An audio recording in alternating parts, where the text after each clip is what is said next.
Chapter 1603. Zhou Fu's expression shifted upon being ignored by Yi Wanwan. She snorted and said, "Yi Wanwan, who do you think you are? You're just a lowly D-rank mercenary and a newly enrolled student, but senior brother Zhang is a C-rank mercenary. Don't be ungrateful for the face I'm giving you." The expressions of the other students in the classroom all shifted. Yi Wanwan wasn't the only lowly D-rank mercenary there. Which one of them wasn't a D-rank mercenary? Zhou Fu managed to insult all the D-rank mercenaries with a sentence. "Zhou Fu, aren't you also a D-rank mercenary? Aren't you also a new student?" A newly enrolled student coldly questioned while staring at Zhou Fu. Zhou Fu snorted. "I'm talking about Yi Wanwan, not you. What are you so aggravated about? Did you want to be a flower guardian?" "Flower guardian?" Zhou Tao looked at his sister with a smile. "Say, sister, you're kidding, right? How could you call Yi Wanwan a flower with her looks?" Heh. A snicker came from outside the classroom, and Zhang Zunyan and his cohort languidly entered. "So lively in here. Did you all finish your missions?"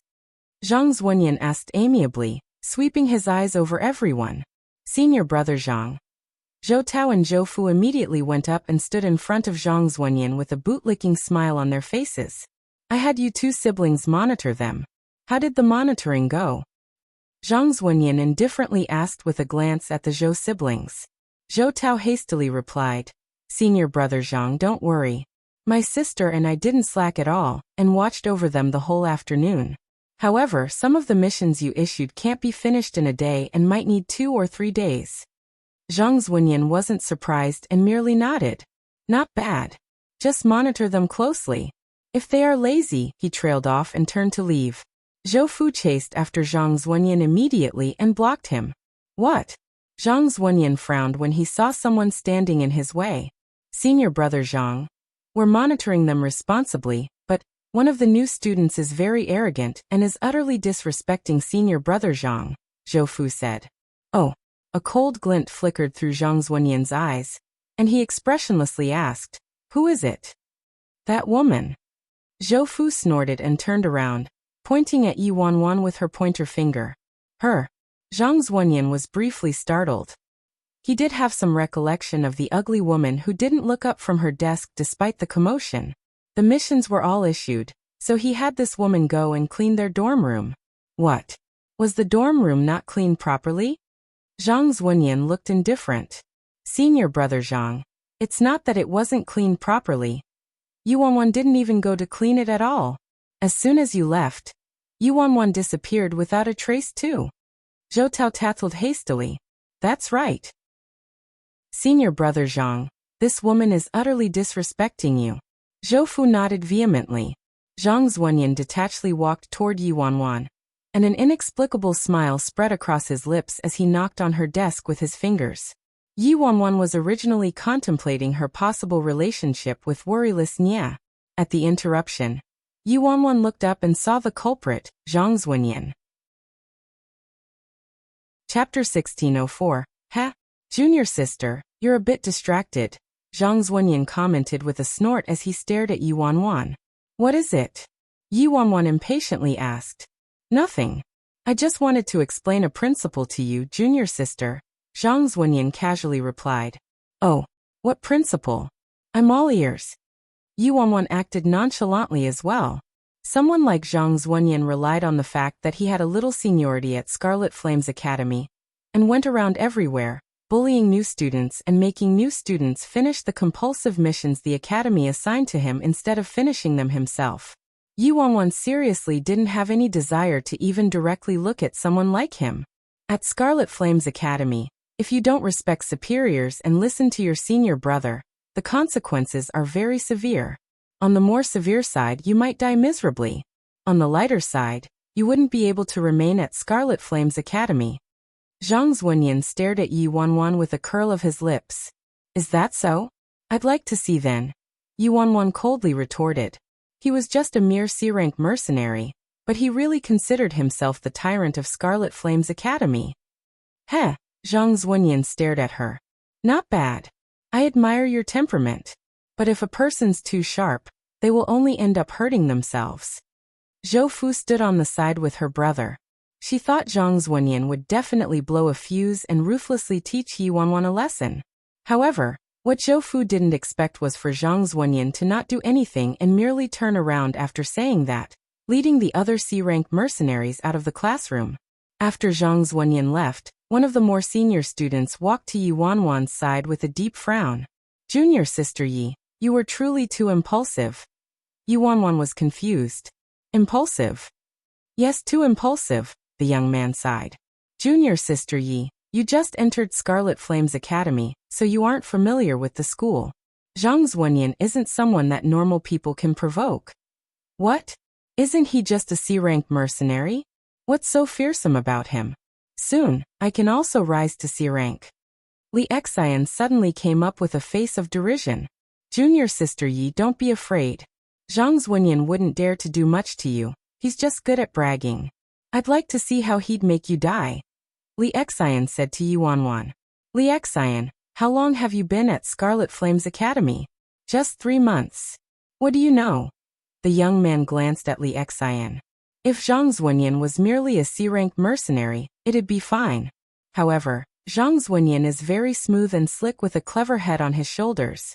He can thrive well amongst the high-ranked mercenaries, and they all call each other brothers. I even heard Zhang Zunyan is friends with senior brother Grim Reaper. Yi Wanwan was originally uninterested, but was startled when she heard the title Grim Reaper. Grim Reaper? Wasn't this alias bought by that Moneybags from the Shen family? Grim Reaper? Which Grim Reaper? Eldest young Master Shen? Yi Wanwan reflexively asked. The young man was taken aback. He didn't expect Yi Wanwan to know about Grim Reaper's identity despite having only been at Scarlet Flame's academy for 2 days. Damn. Eldest young master of the Shen family? Which Shen family? Don't tell me it's the Shen family that's one of the 4 great clans of the independent state? Li Xian was stunned. Which of the 4 great clans didn't have a thunderous reputation? The surnames, Nie, Ji, Shen and Ling, were too terrifying. That's right, it's that Shen family. The young man nodded enthusiastically.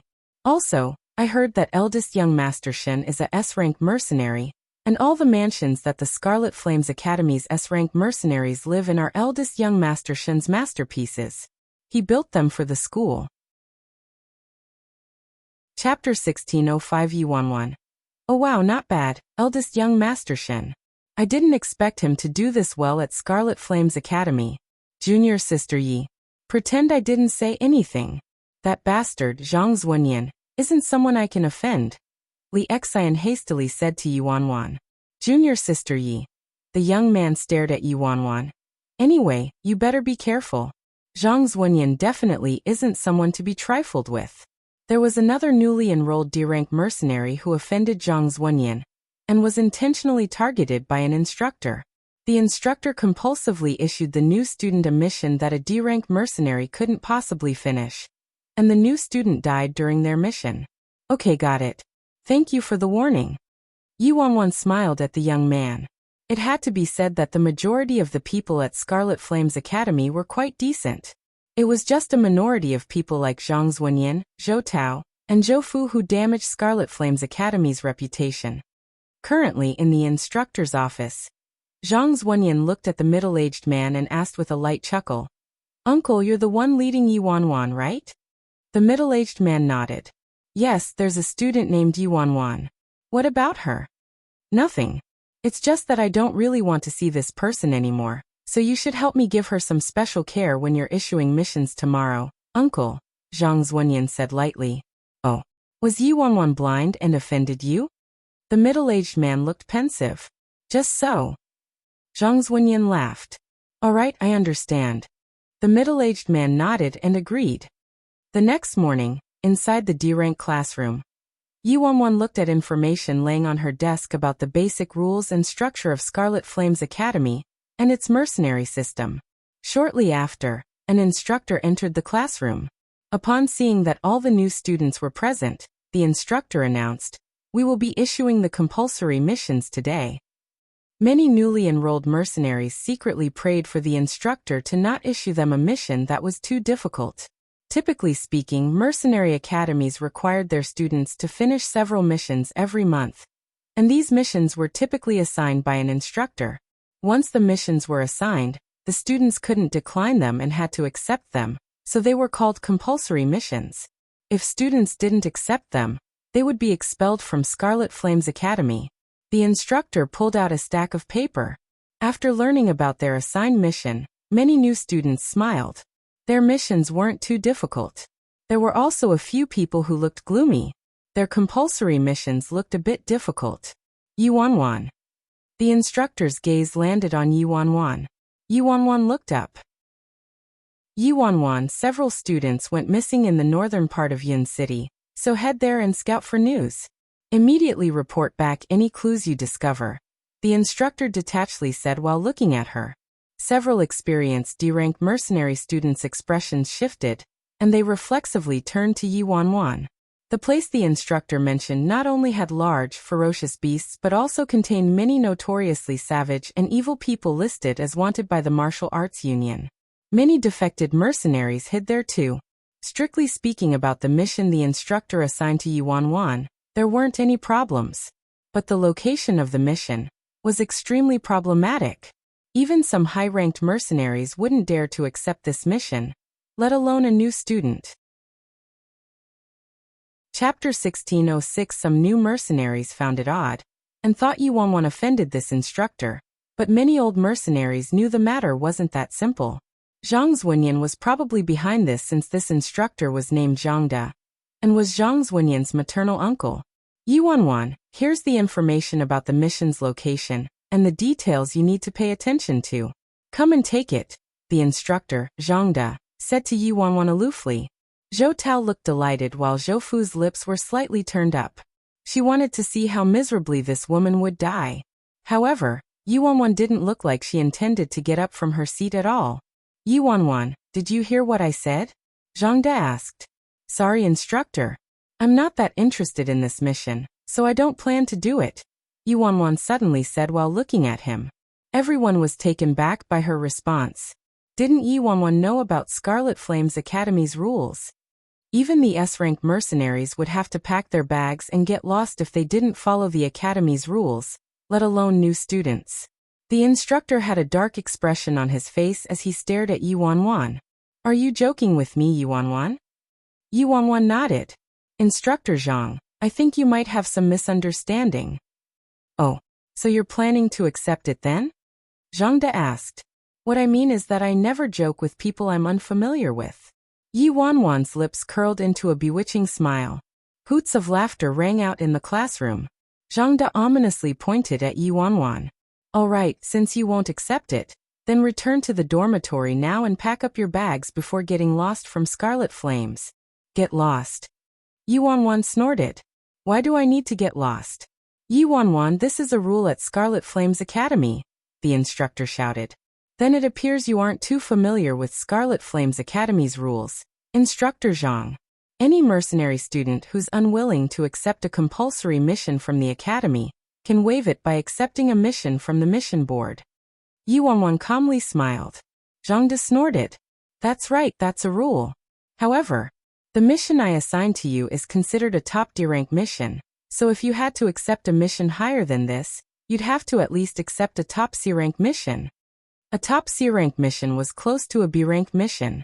If this woman dared to accept a mission like that, she was all but dead. All right, I'll go and accept one now. Yuanwan stood up with a smile and left the classroom, heading for the mission board. Zhang Da immediately followed her. Go, let's go and see, Li Xian suggested to the other students. Ha, that woman is simply trying to sound big. Who wouldn't say they'd take a top C-rank mission? Zhou Tao snorted. Brother, don't say that. She has to pack her bags and scram soon. Zhou Fu smiled faintly. Every D-rank student in the classroom hustled toward the mission board. Currently, at the mission issuance area, there were many high-ranked mercenary students choosing missions suitable for them. Yuanwan slowly entered the area and grinned upon spotting one of the missions. A-rank mission, defeat Big Dipper from the Fearless Alliance. Chapter 1607. Yuanwan smiled as she stared at the mission. Sorry, Big Dipper, I'll have to wrong you for now, Zhang De and the other D-rank students also arrived at the mission board. Upon seeing this, the high-ranking mercenaries were confused as to why these low D-ranked students flooded to this place.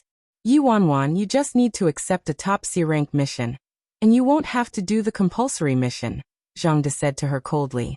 Heh. I think she should just accept fate and pack her bags, Zhou Fu, standing next to the instructor, mockingly taunted with a snort. Junior Sister Yi, you mustn't be impulsive. The top C-rank missions are almost B-rank, and we're only D-rank mercenaries. Don't be impulsive. Li Xian fretted anxiously and advised her. Afraid Yuanwan would lose all rationality and seriously accept a mission with a high fatality risk. Even if she had to leave Scarlet Flame's academy, she wouldn't lose her life for no reason. The low-ranking instructor, Zhang De, was obviously abusing his power for personal revenge as Zhang Zunyan's uncle and intentionally trying to make Yuanwan leave. The high-ranking mercenaries looked pensive. So this new student was unwilling to accept the school's compulsory mission, and rashly came to the mission board with the intention of accepting a high-ranking mission. At this moment, an aloof man slowly walked toward Yuanwan. Many high-ranked mercenaries were startled at the sight of this man. Li Hanfeng, Elder Gong's most outstanding disciple in name. I heard there's a very high possibility Elder Gong will accept him as a personal disciple. Damn, so that's Li Hanfeng. He hasn't been at Scarlet Flame's academy for more than half a year, but rose to A+ rank from a D-rank mercenary at the speed of light. I reckon it won't take long for Li Hanfeng to ascend to an S-rank mercenary. Are you Yuanwan? Li Hanfeng asked after examining Yuanwan for a long while. Yuanwan turned to Li Hanfeng. She got lost in thought while staring at the A-rank mission on the mission board, so she didn't notice when this man approached her or hear the discussion around her. You are? Yuanwan asked him with confusion. Who I am isn't important. So are you Yuanwan? Li Hanfeng asked again. Yes, that's me. Yuanwan nodded with a strange expression on her face. She hadn't been at Scarlet Flame's academy for many days, so how did this high-ranking mercenary know her name? How do you know my name? Yuanwan questioned out of curiosity. However, Li Hanfeng merely shook his head and didn't say anything else. Yuanwan, are you done choosing yet? Zhou Tao pressed before Yuanwan could say anything else. Hey, Yuanwan, don't suffer just because you want to look good. I think you should just docilely return to the dormitory and grab all of your rubbish, so you can stick with that poor grandfather of yours. Zhou Fu derided with a sneer. Yuanwan, if you still haven't chosen, I'll forcefully make you leave Scarlet Flame's academy.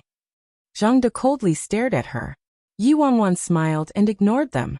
She walked a few steps so that she was within arm's reach of the bulletin board. Every mission was pasted onto the board like a sticky note. When a student ripped the mission slip off, it was the same as accepting that mission. Everyone in Scarlet Flame's academy knew this rule. Chapter 1608. Damn, you're really going to accept one? What mission are you accepting? Li Xian swiftly walked up and stood next to Yuanwan. Reading the brief summary of the mission Yuanwan ripped off. A-rank mission, defeat Big Dipper of the Fearless Alliance and need video for proof.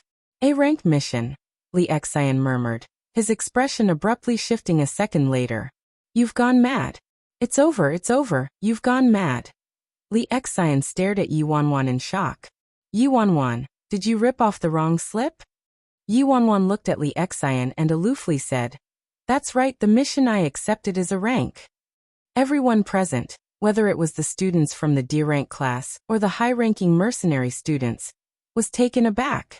It wasn't only an A-rank mission, but it was also related to the Fearless Alliance. This woman had to be suicidal, or she already planned to leave the academy, and just wanted to express her displeasure before leaving. There had been students who accepted A-rank missions like this, or even S-rank missions, but didn't do anything after accepting them. Was this woman doing the same? Will this mission suffice? Yuanwan glanced at Zhang De while beaming. Zhang Da's face was dark as he coldly said, A top C-rank mission will do, so an A-rank mission is fine of course. However, are you sure you're going to do it? I bet she's just pretending. I doubt she's actually going to do it. Zhou Tao was sneering with contempt. You're the one pretending. How do you know Yi Wanwan doesn't have the strength to accomplish it? Li Xian pointed at Zhou Tao. What? I just know she won't be able to finish it.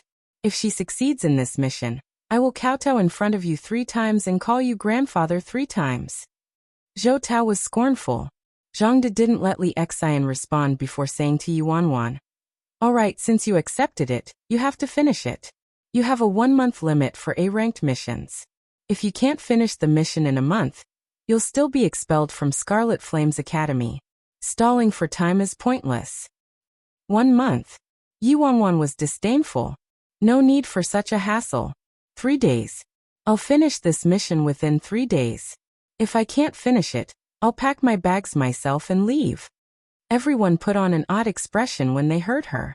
Where did this woman get her confidence? How could a mere new D-rank student be arrogant to this extent? She claimed she could finish an A-rank mission related to the Fearless Alliance within 3 days? Li Hanfeng furrowed his brows slightly. Master's newly accepted disciple in-name truly wasn't too bright. He had gleaned an understanding of the basic situation, and originally planned to inform that low-ranking Scarlet Flames instructor that Yi Wanwan was Elder Gong's disciple in-name, but Yi Wanwan already accepted an A-rank mission. Now, even if Elder Gong personally stepped in, this wouldn't be an easy matter to resolve. No one could alter the rules of Scarlet Flames Academy. Even the headmaster had to obey them. Junior sister, it's no big deal if you leave the academy, but you mustn't be reckless. Nothing is more important than your life. A good-looking female student advised Yi Wanwan out of kindness. Mercenary students typically didn't dare to easily accept any mission related to the Fearless Alliance, unless they were the genuinely high-ranking mercenaries. Chapter 1609. 1609, that's right. Junior sister, do you know the true meaning of an A-rank mission, especially one related to the Fearless Alliance? Big Dipper is the favorite of Bro Flat Top, the president of the Fearless Alliance, and he has strong martial arts skills. A D-rank mercenary like you is basically serving up your life on a silver platter by accepting this mission. A chubby high-ranked mercenary interjected with a frown. Yi Wanwan smiled at those two in goodwill. The words of these 2 high-ranking mercenaries only applied to other people, but she was an exception. Not only did Yi Wanwan not regret taking the mission, but she also stepped forward again and ripped off another mission slip. Everyone looked at the mission summary. A-rank mission.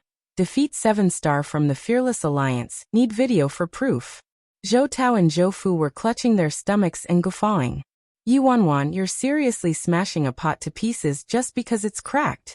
If you can finish these 2 missions, I'll follow my brother's example and kowtow to you 3 times and call you ancestor. Zhou Fu sneered. I don't have grandchildren like you.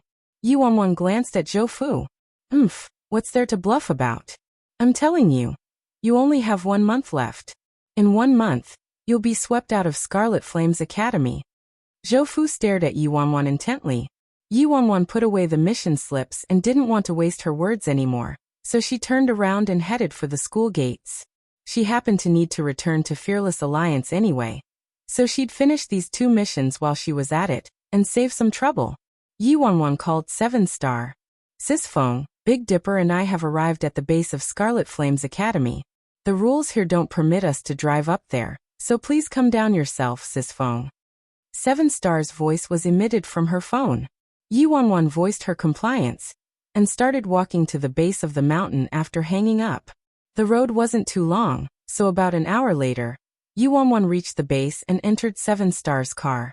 Sis Feng, didn't you just enter Scarlet Flames Academy? Did you get expelled already? Big Dipper curiously looked at her from the back seat. Yi Wanwan glanced at him. Couldn't this blabbermouth have higher hopes for her? I accepted 2 missions, Yi Wanwan replied. Missions? Big Dipper was instantly interested. What rank are the missions? Sis Feng, let me do them for you. They're easy peasy. Really? She stared at him. Of course. Big Dipper nodded vehemently. This mission isn't easy to do by myself, so I really do need some help from you 2 later. Yi Wanwan smiled mysteriously at Big Dipper and 7-star. No worries, Sis Feng. It's nothing. Big Dipper clapped his chest confidently. 7-star. Seven Star didn't know if he was imagining it, but he sensed some inexplicable strangeness from Sis Feng's smile. Around evening, the trio arrived back at the Fearless Alliance's headquarters. As soon as Yi Wanwan entered the office, Great White and Virus stood up and sprinted to her side. Virus lay on the ground and pawed Yi Wanwan. She immediately knelt down and scratched Virus' chin with her right hand. President. First Elder's voice came from outside the door. Yi Wanwan swiftly stood up and walked to her office chair and sat down. First Elder soon entered the office and ignored Virus and Great White. He walked to the front of Yi Wanwan's desk and asked, "President, I heard you needed me for something urgent." Chapter 16:10. Do you still have the DNA testing equipment? Yi Wanwan asked. I do. First Elder nodded. You wanted to test something again, President? Yi Wanwan nodded and took out a strand of hair and handed it to First Elder. Use this hair I'm giving you and test it with the sample from box number 2. The box number 2 Yi Wanwan spoke of was the box containing Tong Tong's hair. Great, there happens to be a few strands left. First Elder nodded and carefully accepted the strand of hair from Yi Wanwan and placed it into a transparent Ziploc bag. That night, Yi Wanwan made time to visit the Nye residence with some clothes and snacks that she bought for Tang Tang and stayed the night there. The next morning, Yi Wanwan returned to the Fearless Alliance. First Elder, are the test results out? Yi Wanwan asked after she called First Elder to her office. President, it won't be that fast. You have to wait until 2 or 3 p.m. at least, First Elder answered truthfully. All right. Just tell me the results then. Yi Wanwan nodded. After First Elder left, Yi Wanwan called Big Dipper and Seven Star over. Didn't I tell you earlier that I accepted 2 missions? Yi Wanwan asked with a light chuckle, looking at Big Dipper then Seven Star. Seven Star inquired. Do you need some help, Sis Feng? Yes. The missions I accepted are related to you too. Yi Wanwan smiled. Related to us? Big Dipper was surprised. Sis Feng, just what kind of missions are they? Nothing much. I just need to beat you 2 up. It shouldn't be a problem for you 2 to cooperate with me, right? A gentle smile hung on her lips. Beat us up? No problem. Big Dipper was utterly dumbfounded. Which bastard issued this mission? I'm gonna kill him. Agreed. Seven Star echoed calmly. I don't know who issued the mission, but I accepted it, Yi Wanwan said. Big Dipper looked at her in embarrassment. Sis Feng, how about we switch missions? Otherwise, Seven Star and I will end up dead. Yi Wanwan. I've wanted to beat you to death for a long time. Don't worry. It's just for show, and you just need to act realistically. I'll be very gentle.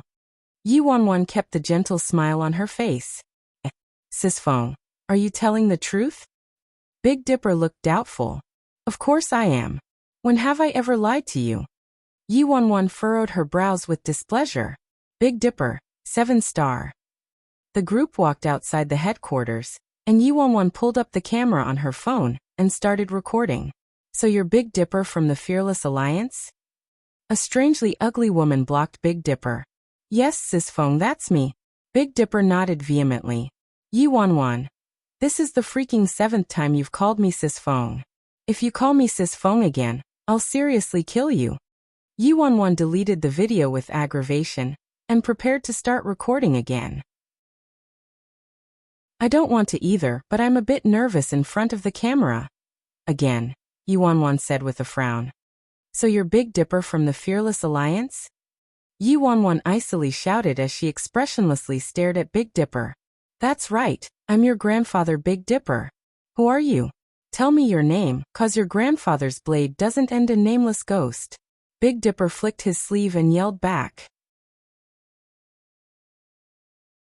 Chapter 16:11 You've freaking watched too many movies, haven't you? Can't you follow the script? Can't you? However, this was the best run-through from Big Dipper already. All Yi Wanwan could do was follow Big Dipper's lead and keep acting. I'm Yi Wanwan, a mercenary from Scarlet Flame's Academy. Since you're Big Dipper, I've got the right person then. Yi Wanwan snorted while staring at him. What? You're actually a mercenary from Scarlet Flame's Academy. Who ordered you here to fight me? If you don't tell me, I'll kill you. Big Dipper looked furious. I can barely keep acting with Big Dipper as my opponent. I really miss my time as a manager in China. Enough rubbish. Yi Wanwan was exasperated, but had to persevere and continue. Fine. You're truly a contemptible wretch. Wait, no, you're truly a hard bone to chew. Are all of you Scarlet Flame's mercenaries so hard? I don't believe it. I'm going to break your bones. Let's see if you'll confess then. Big Dipper viciously lunged toward Yi Wanwan. You freaking. Who designed your lines? Yi Wanwan snorted upon seeing Big Dipper attacking and struck with her palm. However, her palm was still in midair when Big Dipper suddenly howled with pain and flew back several meters before crashing to the ground heavily and wailing tragically like a pig being slaughtered. Yi Wanwan stared at the ceaselessly wailing Big Dipper, her lips twitching. Where's my sword? Did I freaking touch you? Why did you fly back? Do I freaking have superpowers? Yi Wanwan marched forward and grabbed Big Dipper by his belt, lifting him up. I'm asking you, do I have superpowers? Do I have supernatural abilities? Big Dipper finally stopped his howling and looked at Yi Wanwan, silently thinking for a moment before saying, Sis Feng, I think it's entirely plausible. My acting is super realistic and complements your unrivaled strength, Sis Feng. Look, you haven't even touched me and I already flew back and look seriously injured. When you go back to Scarlet Flame's Academy, everyone will deeply revere you. So you've given much thought to this then, Yi Wanwan said with a smile. That's right. Big Dipper nodded frantically. You truly understand me, Sis Feng. My acting is different from other people. If I went and became an actor, would I become a superstar? Do you want me to murder you? Yi Wanwan gritted her teeth. She swore she'd never been so exasperated by someone before. There probably couldn't be more than one person like Big Dipper showing up every millennium. Sis Feng, tell me then, how should I act? I think this type of acting method is nearly perfect.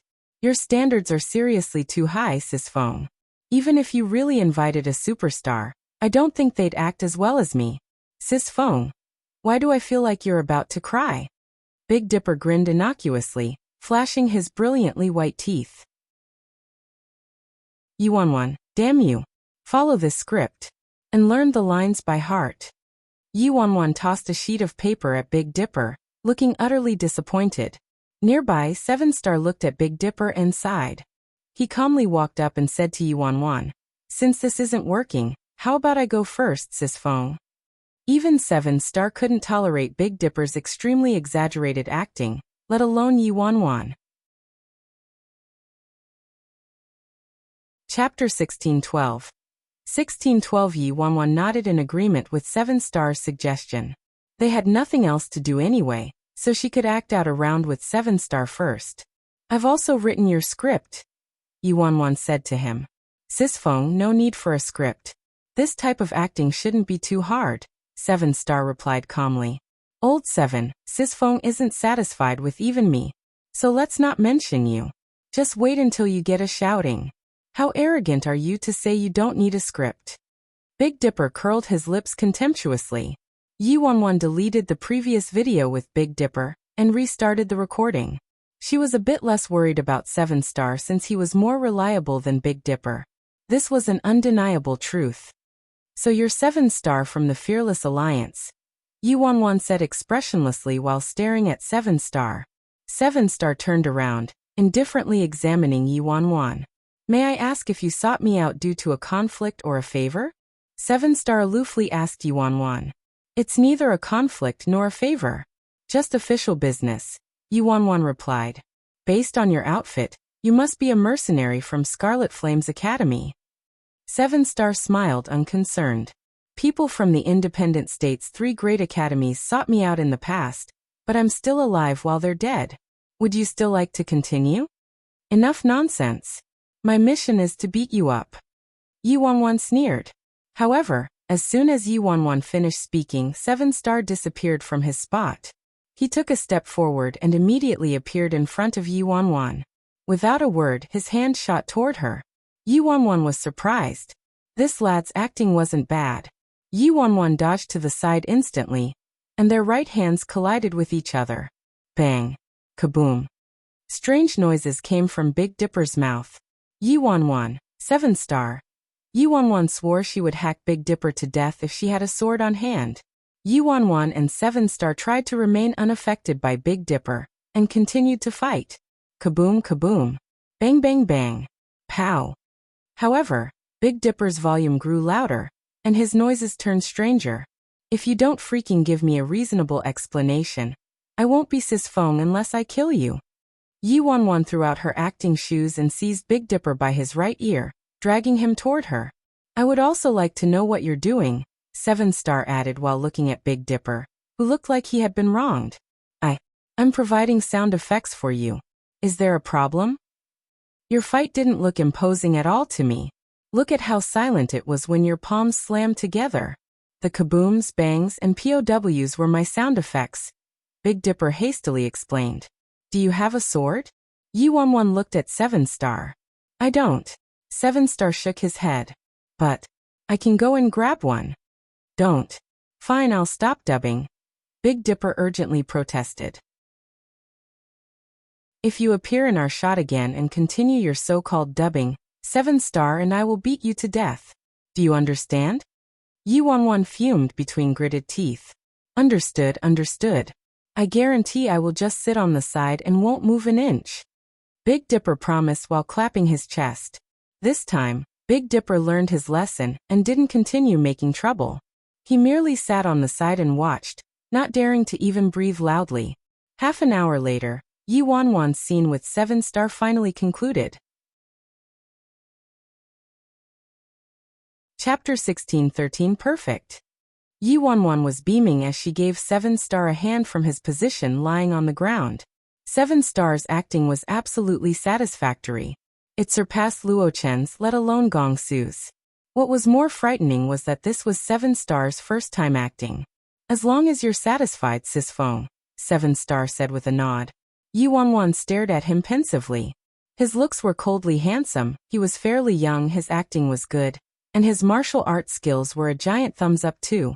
If she brought 7-star to China and introduced him to the entertainment industry there, taking on the role of his manager, he would absolutely become a money-making tree. If she was the one to package and mold 7-star, he would definitely become an international superstar. 7-star, is this really your first time acting? Yuanwan asked him doubtfully. Yes, 7-star replied. There's nearly no situation that requires acting here. Just as Yuanwan wanted to say something else, Big Dipper eagerly ran over to them and giggled. Sis Fong, what's there to praise about such crude acting skills? I can also act like that if you let me. Yuanwan glanced at Big Dipper and could only force herself to act out her scene with him. Big Dipper's acting this time was a tinge better than earlier.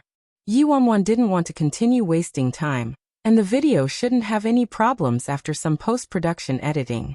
After recording the videos, a young member of the Fearless Alliance came running over. President. The Fearless Alliance member ingratiatingly looked at Yuanwan and carefully said, President, First Elder told me to come here to inform you that the matter you requested produced a result, and he wanted you to go back and take a look immediately. What's the result? Yuanwan asked him curiously. This subordinate doesn't know. First Elder didn't tell this subordinate. The Fearless Alliance member answered. Let's go. We'll head back now. Yuanwan said to 7-star and Big Dipper. Soon, Yuanwan returned to the Fearless Alliance. First Elder placidly entered the office with a report in hand, and stopped in front of Yuanwan's desk. What's the test result? Yuanwan asked First Elder. In truth, this test was ordered impulsively by Yuanwan. She didn't really think she could be worryless since it was seriously too much of a stretch. President, the results are out.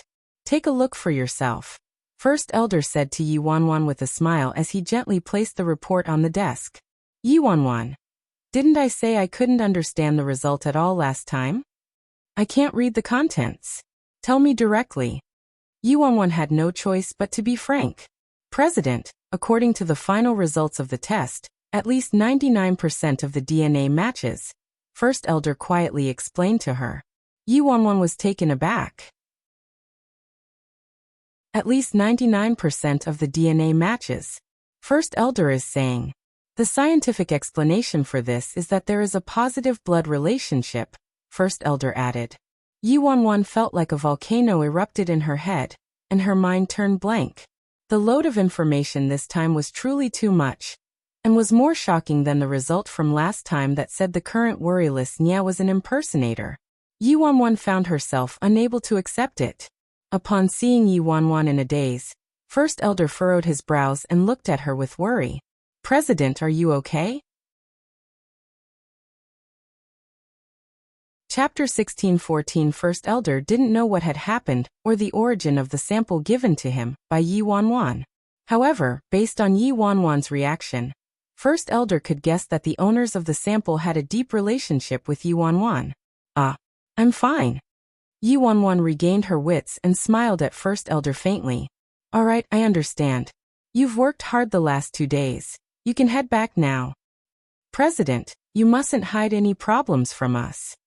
First Elder vaguely sensed that something big would happen due to this test result. After speaking, First Elder turned and left the office.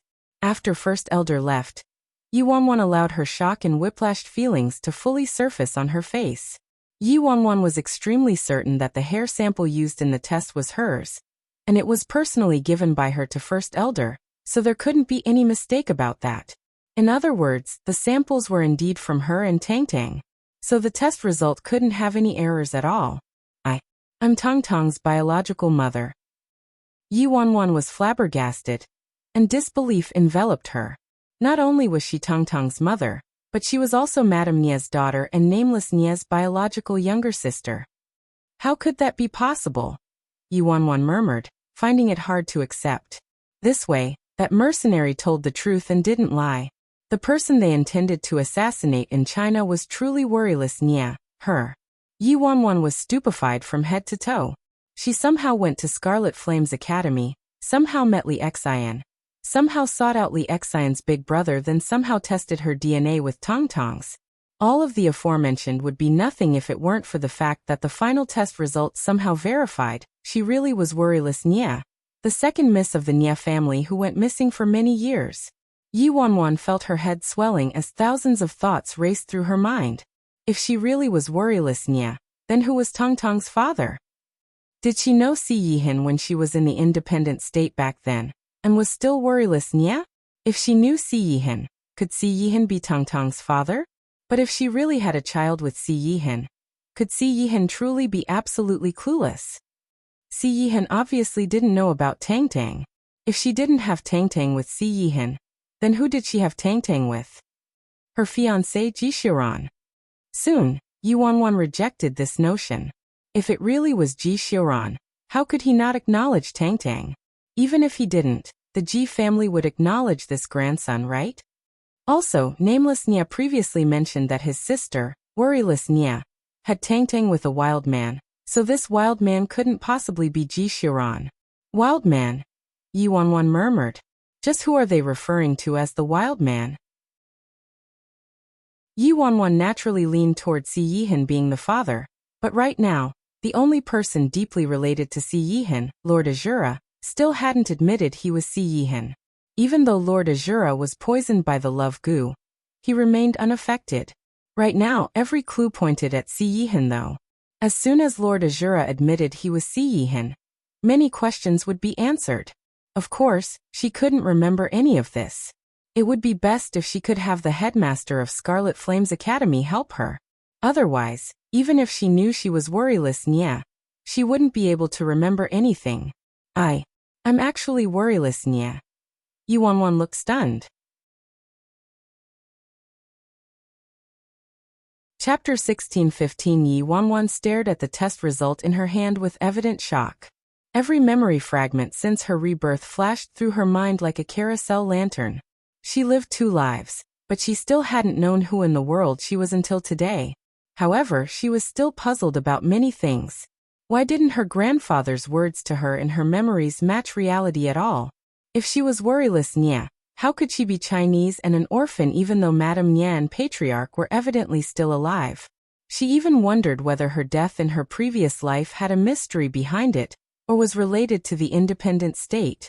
Moreover, why did Si Yihin replace her memories? Just what happened back then that caused her to leave the independent state? Yi Wanwan's fingers slowly clenched around the report. She finally found out her background, but her mood became heavy and solemn. It was obvious Nie Linglong was currently keeping the entire Nie family in the dark. She was certain that the power behind Nie Linglong was extraordinary, or else she wouldn't have been able to bribe so many test centers in the independent state, and managed to use a fake worryless Nie to fool everyone. Many of the internal factions under the Nie Linglong were probably under Nie Linglong's control already. Yi Wanwan couldn't surmise the real situation concerning Nie Linglong at all. After learning about the test results, her first reaction was to reunite with her family. But she rapidly calmed down after considering everything. If she did, she might act rashly, or she might bring danger to the Nie family and Tang Tang. She needed to figure out the power behind Nie Linglong, along with Nie Linglong's objective, so she could make thorough preparations. Bai Feng's identity would allow her investigation to run more smoothly. Yi Wanwan took a deep breath before standing up to head to the Nie residence. Right now, the person she wanted to see the most was Tang Tang, Nie residence's main door. As soon as Yi Wanwan arrived, she saw Tang Tang at the main door. However, there was a man wearing a steward's uniform blocking Tang Tang, and appeared to be speaking to him. Wasn't the Nie family's steward an elderly man? Why was there a different person? Judging from Tang Tang's expression, he was furious. Move! The little fellow was icily staring at the young steward in front of him. Little young master, please go back. The steward was bowing respectfully, but there wasn't any reverence or fear in his eyes. Instead, he looked fairly confident. Tang Tang's gaze turned harsh. Insolence. Since when can you tell me what to do? The young steward appeared to be shocked by the child's severe gaze and aura. He calmed down and continued to say uncaringly, "Little young master, this isn't my command. It's your mother's command. The independent state hasn't been peaceful lately, so it's too dangerous for you to willfully leave and go outside like this. Even if you made a ruckus in front of Madam and Patriarch, it'd be useless. Insolence. Are you threatening me? This subordinate wouldn't dare. This subordinate is merely doing as Second Miss ordered. Second Miss is doing this for your own good. Guards, send little young master back to his room." Tang Tang lost his patience and ignored that young steward, heading straight for the door. The steward immediately ordered coldly, "Why are you standing around? Hurry and stop little young master." The guards in black on the side immediately rushed forward and blocked Tang Tang's path. Meanwhile, the young steward grabbed Tang Tang's arm, wanting to forcefully drag him back. Chapter 16:16 Chapter 16:16 Baby, don't be scared. Mommy's here, little young master. You should head back with us nicely. Don't make things hard for us. The young steward grabbed Tang Tang and forcefully dragged Tang Tang inside when he saw Tang Tang's noncompliance. Watching this scene, Yi Wanwan felt like an inferno was burning in her chest. Her eyes chilled, and she marched toward the door. "Release him," Yi Wanwan ordered. Tang Tang jolted when he heard Yi Wanwan's voice, his enraged eyes filling with surprise and joy. He spun around and shook off the steward's hand before swiftly leaping toward Yi Wanwan. "Mommy!" Yi Wanwan knelt down and caught the tiny figure. "Mommy!" The little fella plastered himself into Yi Wanwan's arms, his figure trembling slightly. "Mommy! Mommy!" As Yi Wanwan listened to the little fella's repeated calls of mommy, she felt like an iron claw was gripping her heart tightly, and her heart spasmed with waves of pain. "It's fine, baby, don't be scared. Mommy's here." Mommy. Tang Tang missed mommy. Tang Tang wanted to go see mommy. Heartache filled Yi Wanwan as she listened to the little fella's childish voice. From the looks of it, the fake worryless Nie purposefully didn't want her to be too close to Tang Tang, so she had to ground Tang Tang and prohibit him from leaving the Nie residence. She listed Tang Tang's safety as the reason so that even Madame Nie and Patriarch Nie wouldn't oppose, and would even back her up. Yi Wanwan previously didn't know her identity, so she tried her best to avoid getting too intimate with Tang Tang in order to not impact Tang Tang's relationship with his biological mother. She knew Tang Tang really liked her, but still restrained herself from seeing him. She didn't expect to hurt Tang Tang in the end. Yi Wanwan's heart was about to shatter as she watched the little fella sticking to her like a ball of mochi. President Bai, This is the Nye residence, not your fearless alliance. Out of consideration for eldest young master, we allow you to enter as you please, but it doesn't mean you can behave atrociously here. I'm advising you to mind your own business. The young steward imperiously said. This steward had to be Nye Linglong's underling. Yi Wanwan ignored the steward's threat and warning and patted Tongtong's head in comfort. Then she looked at the steward's right hand without a trace of warmth in her eyes. Just now you used that hand to touch him?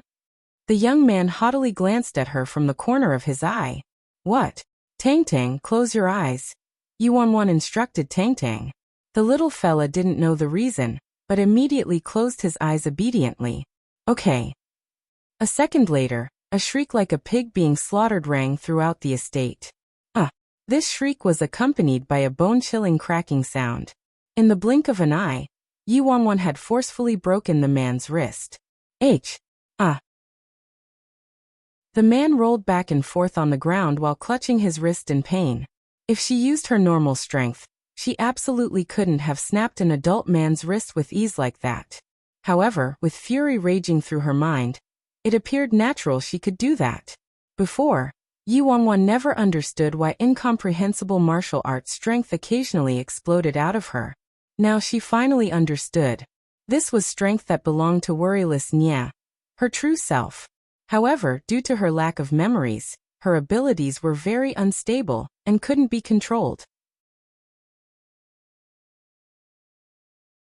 Chapter 16-17 Chapter 16-17 There's nothing that by phone. I'm scared if she had to meet with Scarlet Flames Academy's headmaster as soon as possible and recover her memory. Otherwise, with her current situation, not only could she not protect herself, but she also couldn't protect the people she wanted to protect. By phone. You actually dared to act atrociously in front of the Nye residence. The young steward viciously glared at her, malice brewing in his eyes. Baby, you can open your eyes now. Yi Wanwan said to Tang Tang with an oddly gentle tone as she leaned down before immediately chillingly glancing at the man lying on the ground. She chuckled lightly. There's nothing that by phone, am scared of in this world. Do you want to try me? It had to be said that it was quite satisfying to use her identity as the independent state's tyrant. Now that she could use her identity as the president of the Fearless Alliance to investigate Nye Linglong. And since the enemy was in the light while she was in the dark, it was more advantageous for her. The steward was probably wary of the Fearless Alliance's name and recalled their terrorizing style, so reluctance flashed through his eyes, and he didn't say anything more. Yi Wanwan was originally worried she acted too violently and would be disliked by Tang Tang. However, Tang Tang was looking up at her with sparkling eyes as he exclaimed, "Mommy's really awesome." Yi Wanwan's eyes softened, filling with heartache. Mommy isn't awesome at all. Mommy caused you to be alone ever since you were born. Mommy didn't even know about your existence. Tang Tang, how about Mommy takes you out to play today? Yi Wanwan asked the little fella. The young master steward got up and angrily shouted. By phone, Miss Worryless ordered that no one is permitted to leave the Nye residence with little young master. Do you know the consequences of brazenly kidnapping our little young master? As soon as the steward spoke, the guards blocked Yi Wanwan's path instantly. Kidnap? She was Madame Nye's foster daughter, and Madame Nye told her that she could enter and leave as she pleased. If they were worried about Tongtong's safety, nothing was safer than being with her, the president of the Fearless Alliance. These people were merely instructed by Nye Linglong and worryless Nye, and purely wanted to make trouble. Hence, she didn't plan to talk logic with them. Yi Wanwan was holding Tongtong's little hand when her lips turned up as she nonchalantly ran her eyes over everyone present. It appears you'd all like to see my Fearless Alliance's 7-kill order for yourself?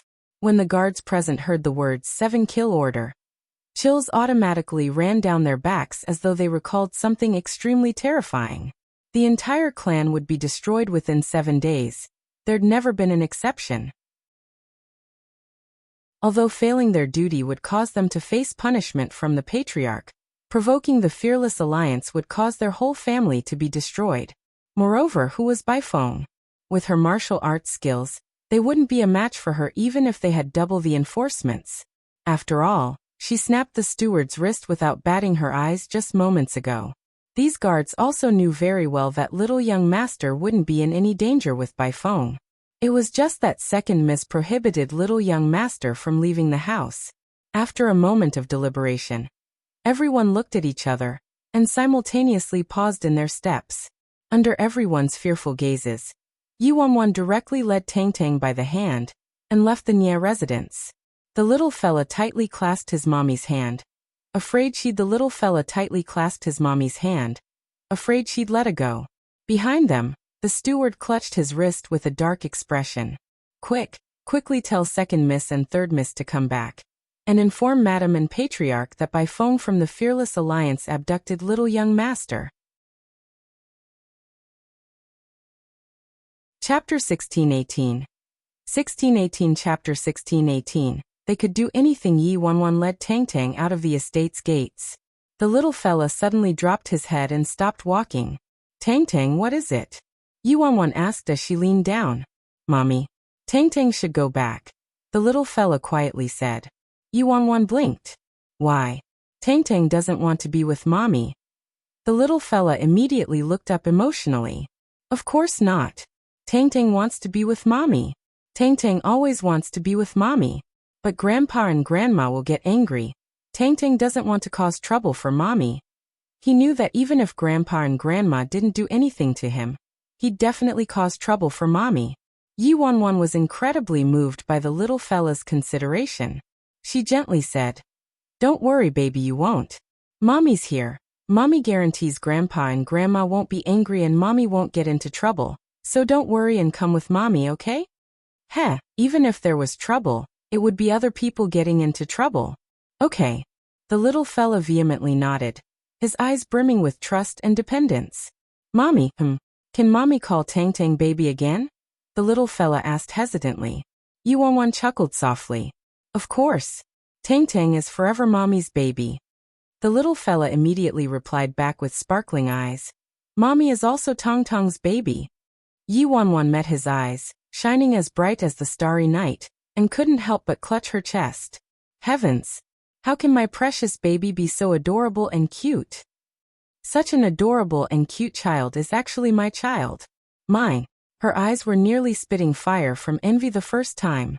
She wondered just what kind of genes his parents had to have to produce such an adorable and pretty child. She never would have expected herself to be Tang Tang's mom. This was simply too miraculous. She was clueless about the circumstances in which she had Tang Tang. She actually didn't have any memories of this event. Such a precious memory. Just what in the world happened back then that could make her bear to abandon Tang Tang? She was clueless about the identity of Tang Tang's father too. Yi Wanwan gently looked at the little fella. Baby, can you call me mommy again? The little fella happily agreed, of course, and childishly called, Mommy, good boy. Yi Wanwan patted the child's head and forcefully repressed her intense emotions before saying, Oh right, Tang Tang, I heard your uncle mentioning it's your mom's birthday in a few days? She previously learned from nameless Nia that worryless Nia's birthday was November 23rd.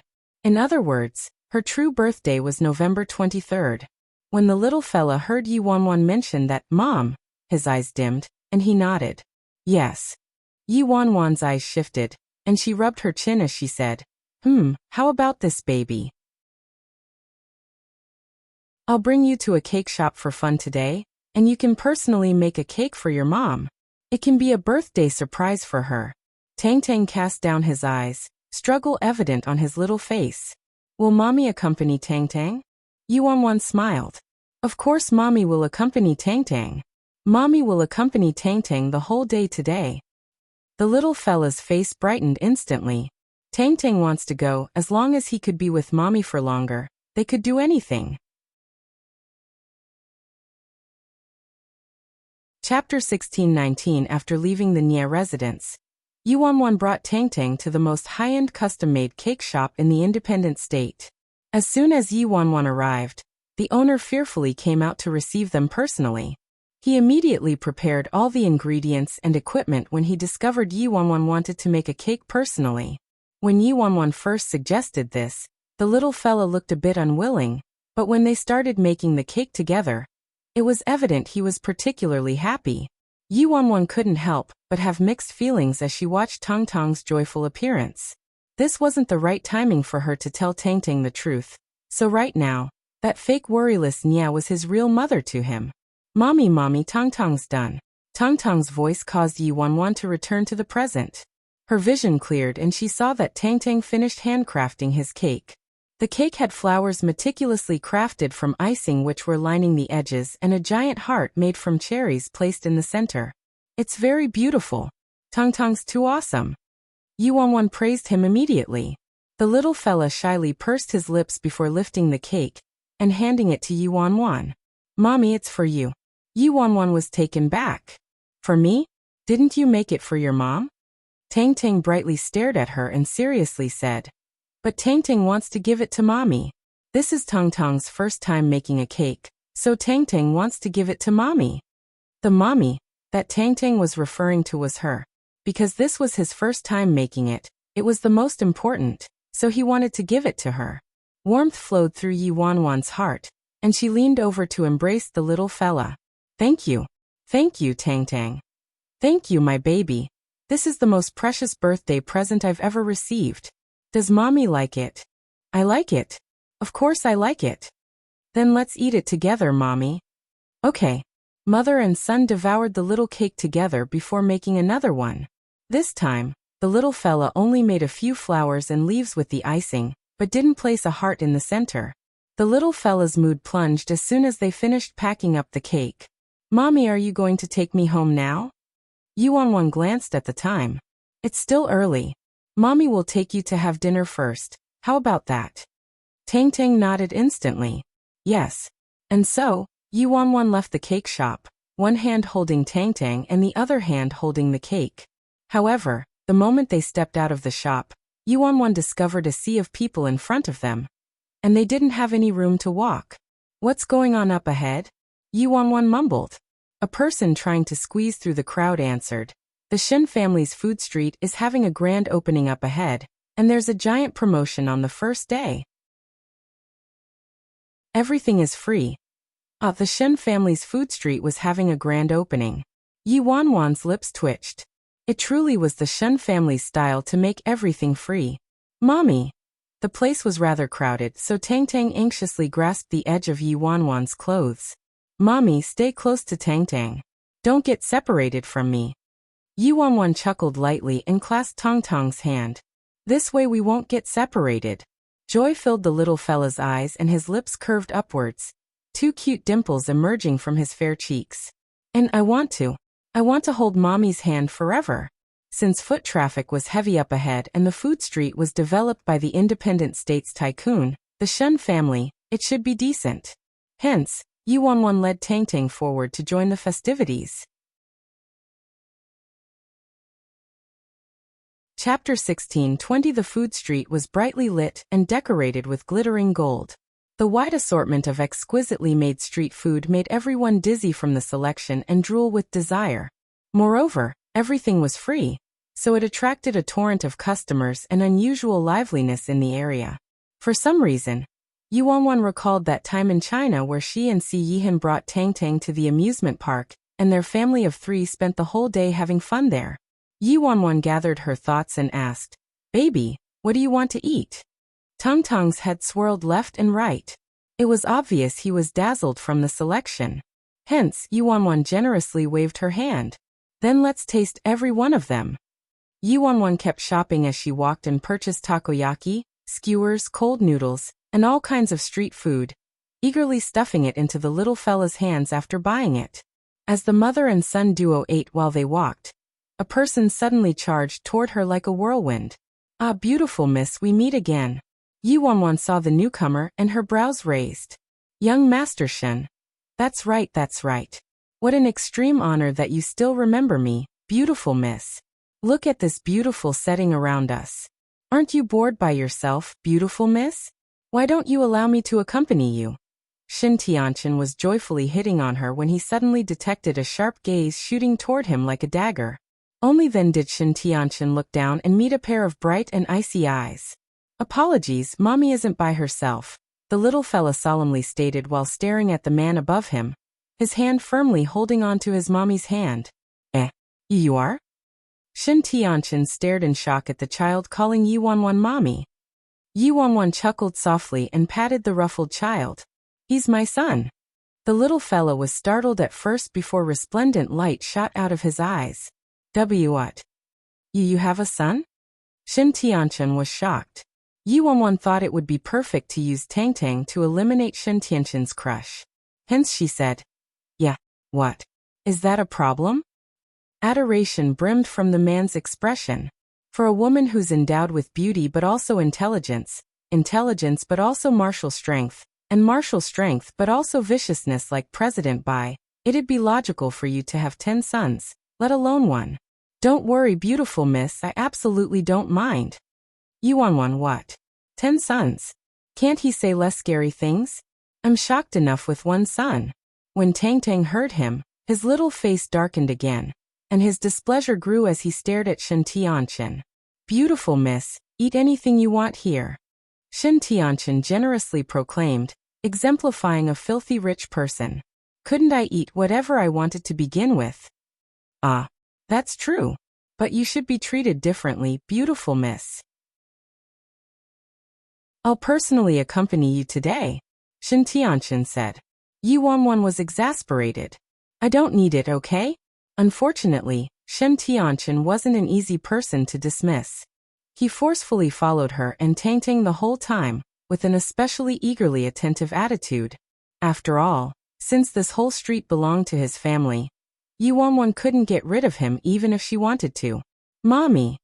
Tang Tang cautiously stared at Shin Tianchen and covertly pulled her hand. Yuanwan looked down and asked quietly, what is it, baby? Tang Tang hesitated for half a day before saying with a solemn expression, Mommy, please don't like this person. Chapter 16:21 Yuanwan broke into laughter. Why? Tang Tang answered immediately, he doesn't suit Mommy. Yuanwan was intrigued. Oh, if he doesn't suit Mommy, then who do you think suits Mommy? The little fella lowered his eyes and sunk into contemplation. Beautiful miss, try this. I'll feed you. Shin Tianchen eagerly approached her with a tonghulu one in hand. Yuanwan had a headache as she looked at Shin Tianchen. Since a roundabout rejection was useless, she could only straightforwardly say, apologies, young Master Shin, but I already like someone else.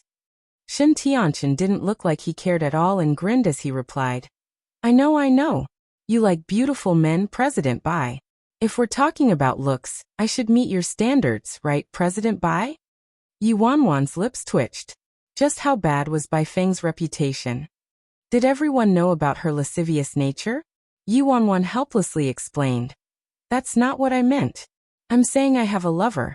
He's the one and only true love of my life and not someone I'm casually having fun with.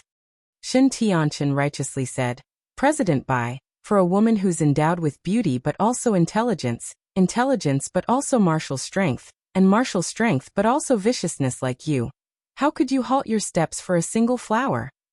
Your path should traverse the universe. There are still so many beautiful men waiting for you to conquer them. Like me, for example. That's enough. Yuanwan couldn't get through to him no matter what she said, and was agonizing over how to ditch Shin Tianchen when she heard a gentle voice ahead of them. Xiaofeng. Ji Xiran? Yuanwan didn't know how to describe her mood upon seeing Ji Xiran under these circumstances. She had been impersonating Bai Feng, Ji Xiran's fiancé, so she didn't have any mental barriers about this before, and it was fine for her to act in front of him. Now though, who could have expected her real identity to actually be Ji Xiran's fiancé? She didn't have the words to describe her feelings. What further complicated her mood was that she recalled Madame Nie saying it was Ji Xiran who broke the engagement back then, and was unwilling to marry worryless Nie. Ji Xiran rejected the Nie family's engagement, and secretly got together with Bai Feng. Does this mean I was cheated on by Ji Xiran? Before Yuanwan could respond, Tang Tang swiftly darted forward to Ji Xiran and cheerfully shouted, Uncle Ji, Tang Tang really missed you. A warm smile spread across Ji Xiran's face and he reached out, his large hand patting the little fella's head. Yuanwan couldn't help but feel surprised upon seeing this, and her temples twitched. Tang Tang rarely acted so enthusiastically toward anyone but her. Yi Wanwan didn't expect him to be so familiar with Ji Xiran. However, thinking about it, it wasn't too strange. The Ji family and the Nye family had an amicable relationship, and Ji Xiran and worryless Nye, aka her, even once had an engagement, so it was normal for Ji Xiran to know Tang Tang. Theoretically speaking though, if Tang Tang wasn't Ji Xiran's son, it meant Ji Xiran was cheated on, so how come Ji Xiran still treated Tang Tang so nicely? Did this mean Tang Tang couldn't be Ji Xiran and her child, right? Yi Wanwan was shocked by her own wild imagination. Chapter 1622 Mommy. Tang Tang called as he led Ji Xiran toward Yi Wanwan, waking her up. Mommy, this is my Uncle Ji. The difference in the little fella's attitude toward Ji Xiran and Shen Tianchen was like night and day, and he passionately introduced Ji Xiran to her. The little fella turned to Ji Xiran. Uncle Ji, this is my mommy who I mentioned to you. Ji Xiran chuckled lightly. I know your mommy. Yi Wanwan's lips twitched. It was more than just knowing. They're even secret lovers. Really? Joyful surprise filled the little fella's face instantly. Ah. Emperor Ji, what a coincidence. I'm currently accompanying President Bai with her shopping. Shen Tianchen waved his hand holding the tonghulu. Ji Xiran didn't react oddly to his words and faintly smiled at the other man. Congratulations on opening a business, young Master Shen. I prepared some humble gifts for you and sent them to your home. Ah, you're too polite, Emperor Ji. Shen Tianchen smiled radiantly. Ji Xiran smiled before turning to Yi Wanwan. He used one hand to expertly take the cake box from her hand as well as the bags of snacks before holding Tang Tang with the other hand. Then he said to Shen Tianchen, Thank you for taking care of Xiaofeng, young Master Shen. Shen Tianchen's mouth turned O-shaped upon seeing this. What's going on? Emperor Ji and Bai Feng. Emperor Ji can't possibly be interested in the beautiful Miss too, right? Shen Tianchen was confident beautiful Miss Bai wouldn't reject him since he was equipped with both money and looks. Now though this love rival was rather strong. Sweat slid down Shen Tianchen's forehead. President Bai, when you said there was someone you liked earlier, could it be that Emperor Ji is that one and only true love in your life? As Shen Tianchen said that, he wondered who this beautiful miss had this child with if things were like that. What happened to the one and only true love in her life that she mentioned? She wasn't trying to fool him, right? Due to her desire to get rid of Shen Tianchen and her strong survival instinct when facing Ji Xiran, Yi Wanwan nodded vehemently. That's right. Tang Tang blinked, appearing to be elated. Ji Xiran retained the same calm and unperturbed expression from the beginning. It might be Yi Wanwan's imagination, but she felt like Ji Xiran's smile seemed a few degrees warmer than his usual characteristic smile. Shen Tianchen's head pounded as soon as he heard that. He wasn't scared of many people in the entire independent state when it came to charming women. However, the love rival in front of him was truly too frightening. Shen Tianchen hesitated for a long while, and decided it was a bit too difficult and dangerous to have a standoff against Emperor Ji. He finally asked, Beautiful miss, do you accept concubines? Yi Wanwan simply wanted to cudgel him to death for daring to ask her if she took concubines in front of Ji Xiran. I don't take any, all right. Since the independent state revered the strong, and men and women were equals, powerful men weren't the only ones who could be rich and beautiful paramours. Women also could. I have no choice then. We can only have a fair competition. Shen Tianchen sighed. Shen Tianchen immediately took out a sparkling gold key from his pocket. Beautiful miss, this is the key to our Shen Tianchen's treasury. A word from you and I can use this as your betrothal gift. Yi Wanwan. Huh? What happened to a fair competition? Chapter 1623 Yi Wanwan facebombed, exasperated. No thanks. She really wasn't interested in mountains of gold and silver. It was useless. But this. Forget it. After being rejected, Shen Tianchen stared at her and questioned. But, President Bai, isn't there something wrong with what you said earlier? If Emperor Ji is supposedly your one and only true love in your life, Then who's the father of your son? Yi Wanwan. Why's this landlord's foolish son so hard to placate? I should just kill him now. While Yi Wanwan was agonizing over her desire to beat him up, Tang Tang suddenly stared at a nearby spot and called, Daddy. Ha! Daddy. What the hell? Yi Wanwan reflexively followed Tang Tang's gaze. And she actually saw a man wearing a black suit and emitting a chilly aura as always. Lord Azura. The man just exited from the entrance of a high-end clubhouse with a group of followers trailing behind him. His eyes imperceptibly swept across Yi Wanwan, Emperor Ji and Tang Tang, who were standing together like a family of three. His eyes turned as icy as the wintry Arctic, and a frigid aura radiated from him. Does it freaking have to be so coincidental? Yi Wanwan had intentionally given Lord Azura the cold shoulder for a period of time, and didn't expect to run into him under these circumstances after many days of separation. See. Shit. Shen Tianqin's jaw was about to drop as he stared at the man who Tang Tang called Daddy. Wasn't this Lord Azura? What did this child call Lord Azura? Bai Feng actually managed to charm Lord Azura, and they had such a big child already? Then what was the situation with Ji Xiran? So she was two-timing? Admiration brimmed from Shen Tianqin's eyes as he turned to Yi Wanwan.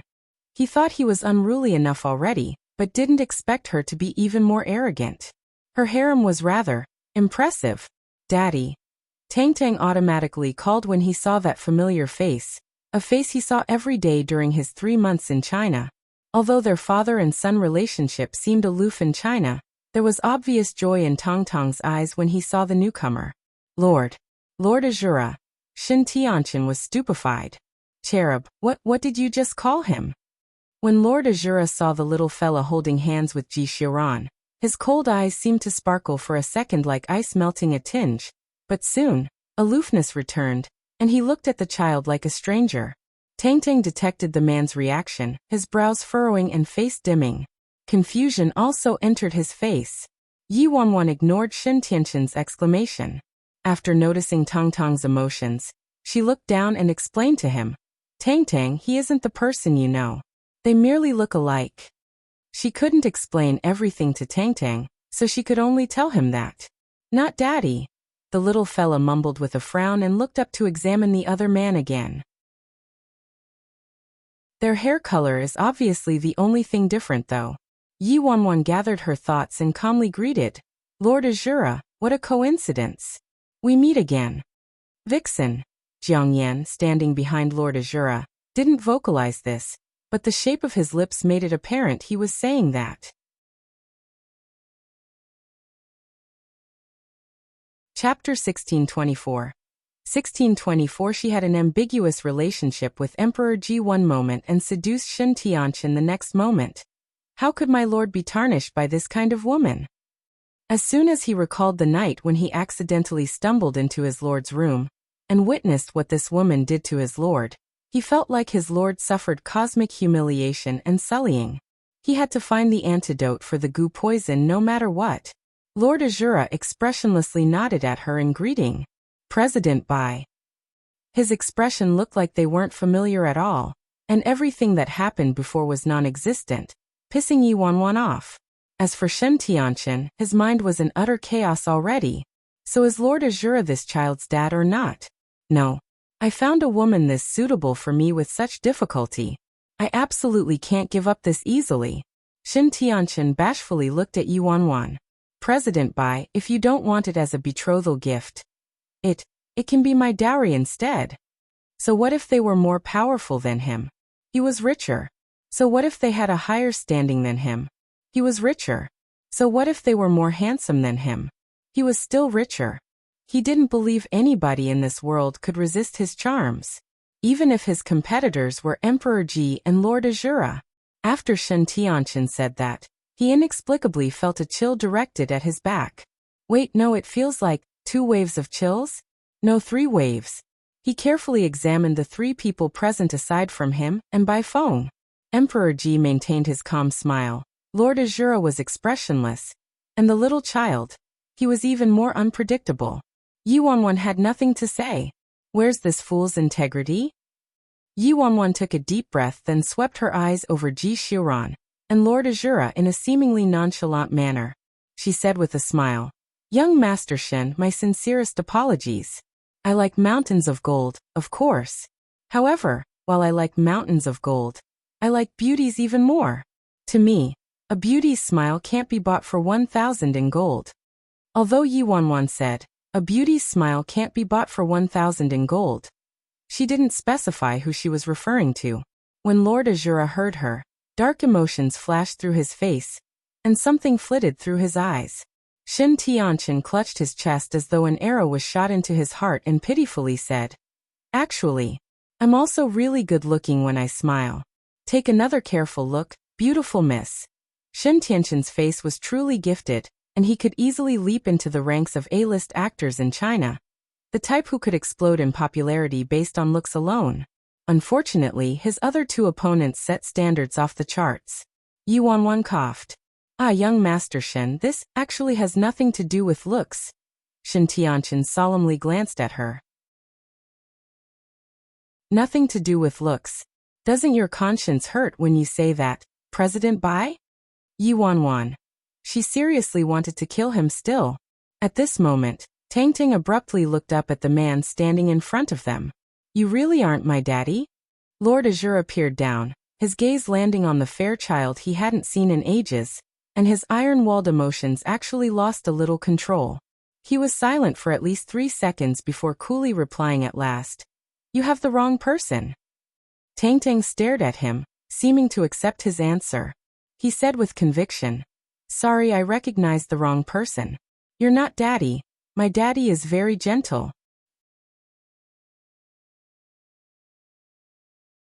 Chapter 1625. As soon as the little fella said that, the man's glacial eyes cracked abruptly, astonishment and complicated feelings flashing through them. Gentle? Yi Wanwan was also shocked, so she missed the obvious abnormality in the man's eyes. What surprised Yi Wanwan was that she didn't expect Tang Tang to actually like Si Yihan in reality, since he appeared not to get along with Si Yihan on the surface. From Tang Tang's point of view, Si Yihan was gentle. That's right, gentle. Si Yihan truly was very gentle back then. She randomly brought a child back to look after, and requested him to pretend to be the child's father, and he agreed unconditionally. Back then, she never expected things to end up like this between them one day. Lord Azura and the little fellow were staring at each other. Yi Wanwan glanced at the older man than the younger child, her expression a little dazed. In terms of looks, Tang Tang actually took after his mom more. His nose, mouth, chin, forehead, they all resembled her more. However, his eyes were extremely similar to Si Yihan's. Moreover, this child's typical personality and expressions. She already felt like he and Si Yihan truly looked like father and son back in China. Could Tang Tang and Si Yihan really be? She could be excused for being ignorant of Tang Tang's existence since she lost her memory, but why was the culprit, Si Yihan, also clueless about Tang Tang? After all, having similar eyes and personalities couldn't explain everything. If they delved into things, Tang Tang actually seemed more familiar with Emperor Ji. Emperor Ji, Lord Azura, may I speak with you privately? I'd like to discuss a deal with the two of you. Shen Tianqian's eyes shifted as he thought of something and requested the other two men with a mischievous chuckle.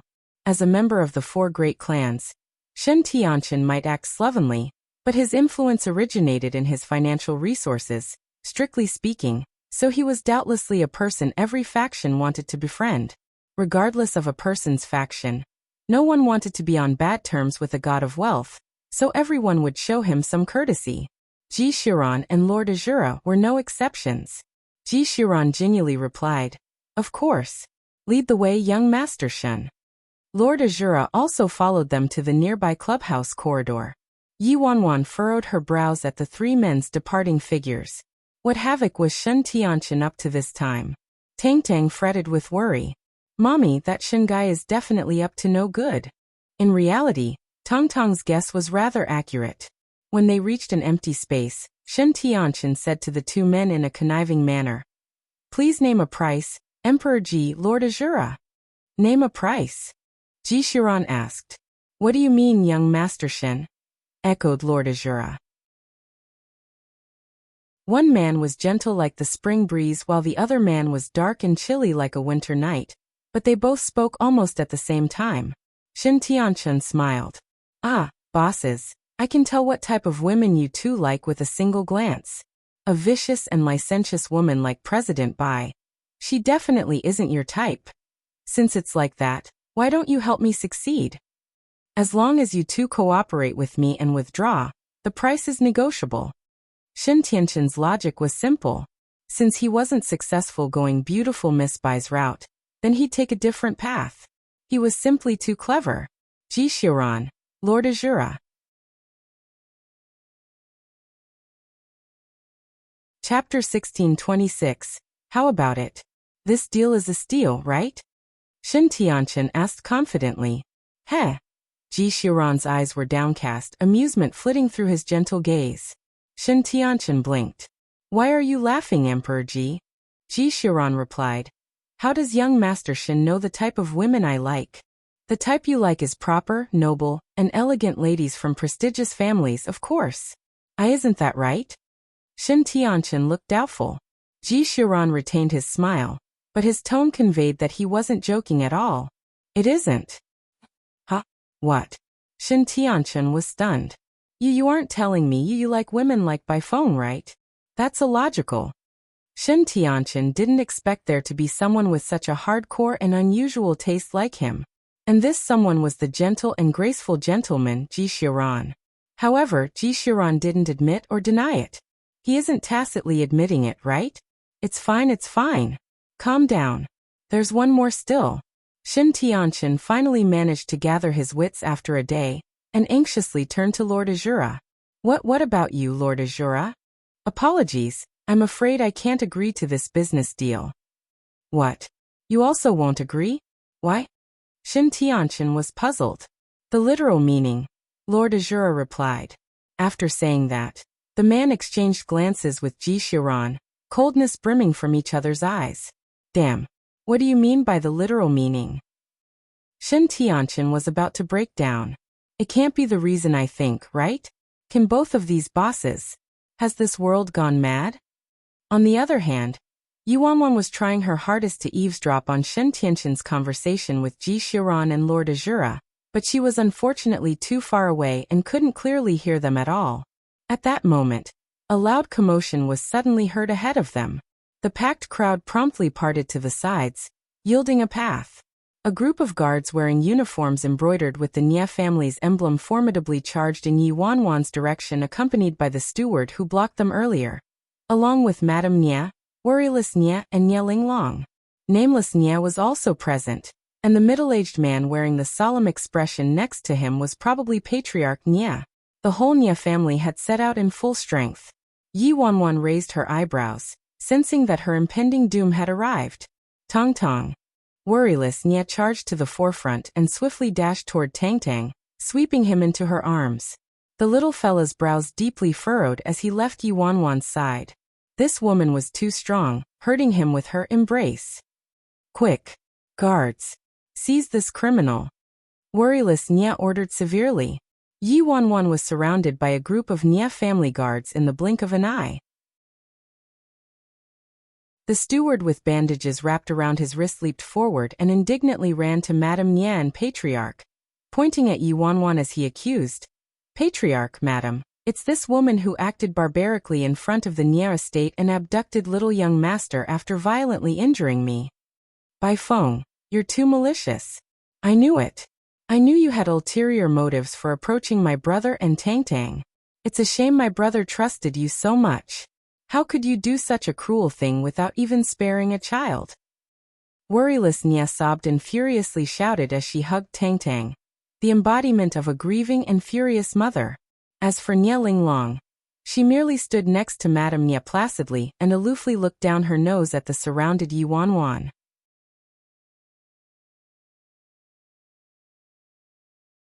Chapter 1627. Tang Tang.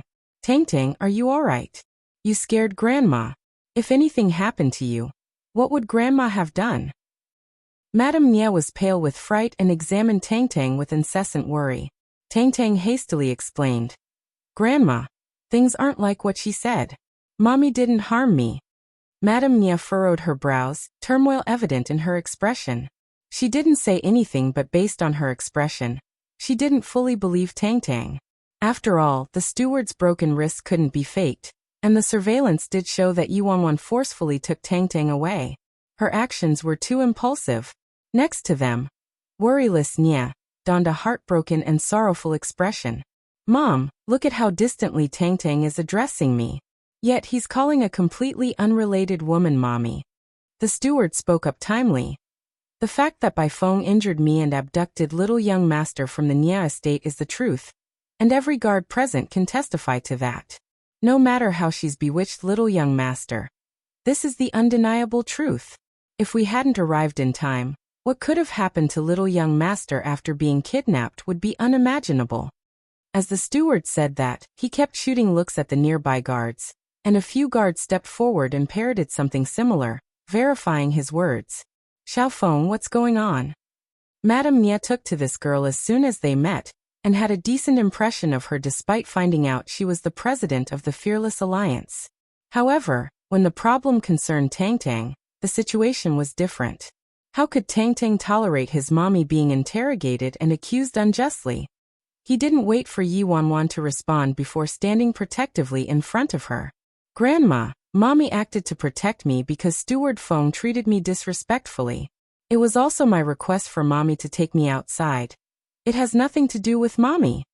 Yi Wanwan watched the little fella using his tiny figure to stand in front of her and protect her, and her heart filled with warmth and tenderness even though she was having a standoff with her biological parents. She couldn't reunite with them and even had to tolerate being misunderstood and accused. Worryless Nia aggrievedly turned to Madame Nia and Patriarch Nia. Dad, Mom, Tong Tong's been utterly brainwashed by this woman. Worryless Nia impatiently tacked on the charge of brainwashing Tang Tang to Yi Wanwan, so it'd be useless no matter how Tang Tang spoke up for Yi Wanwan, and would tarnish her name the more he defended her. Worryless Nia added, Dad, Mom, it was because of the recent restless and unsafe state of the independent state that I ordered the steward to take good care of Tang Tang and prevent him from running around wildly. You know this. The steward was just doing his job and obeying orders. However, this Bai Feng. She clearly knew about this but still took Tang Tang out without permission. Do I need to point out her motive any further? Madame Nia remained silent. Sonia Linglong imperceptibly glanced at worryless Nia, and the woman relentlessly added more fuel to the fire. Mom, she's Bai Feng, the president of the Fearless Alliance. What kind of place is the Fearless Alliance? And who is Bai Feng? She's the independent state's infamous criminal. How could you believe anything someone like her says? She clearly abducted Tang Tang deliberately. If anything happened to Tang Tang, how would I survive? I finally came back and returned to you and Tang Tang after great hardship. I won't allow anyone to harm my son. Dad, Mom, this woman absolutely can't be spared this time.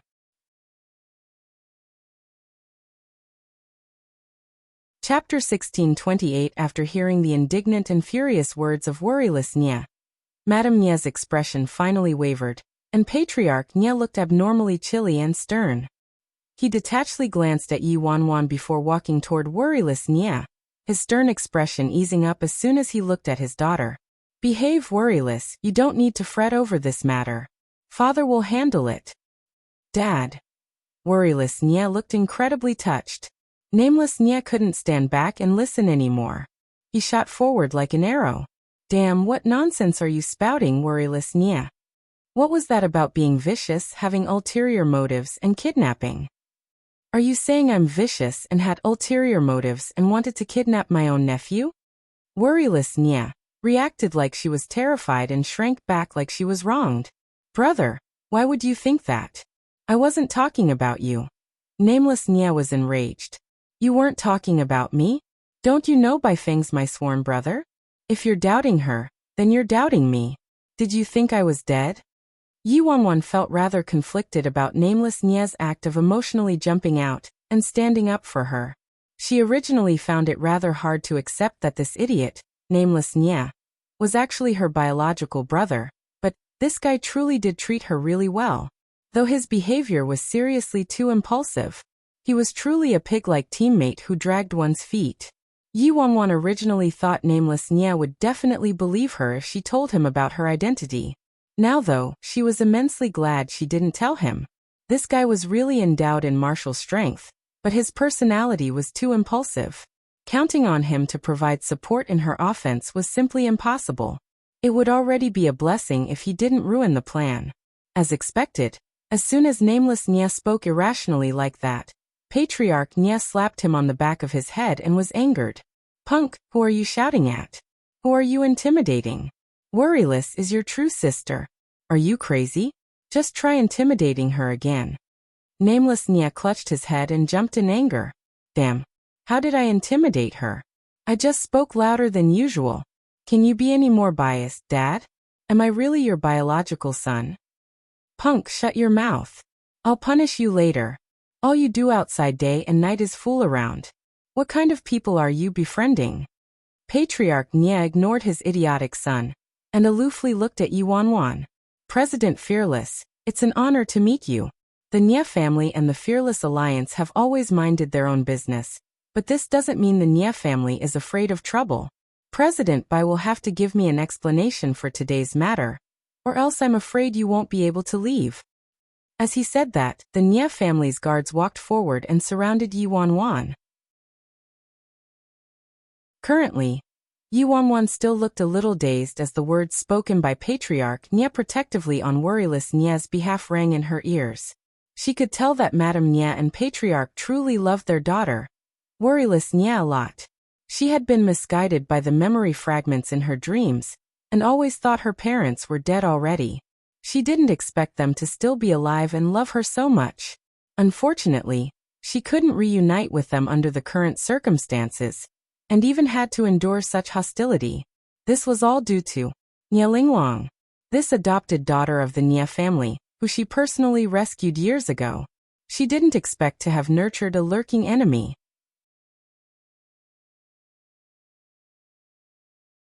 Chapter 1629. What, by phone? Do you have nothing to say? Where's your explanation? Why did you abduct Tang Tang? What did you mean by deliberately befriending my brother, huh?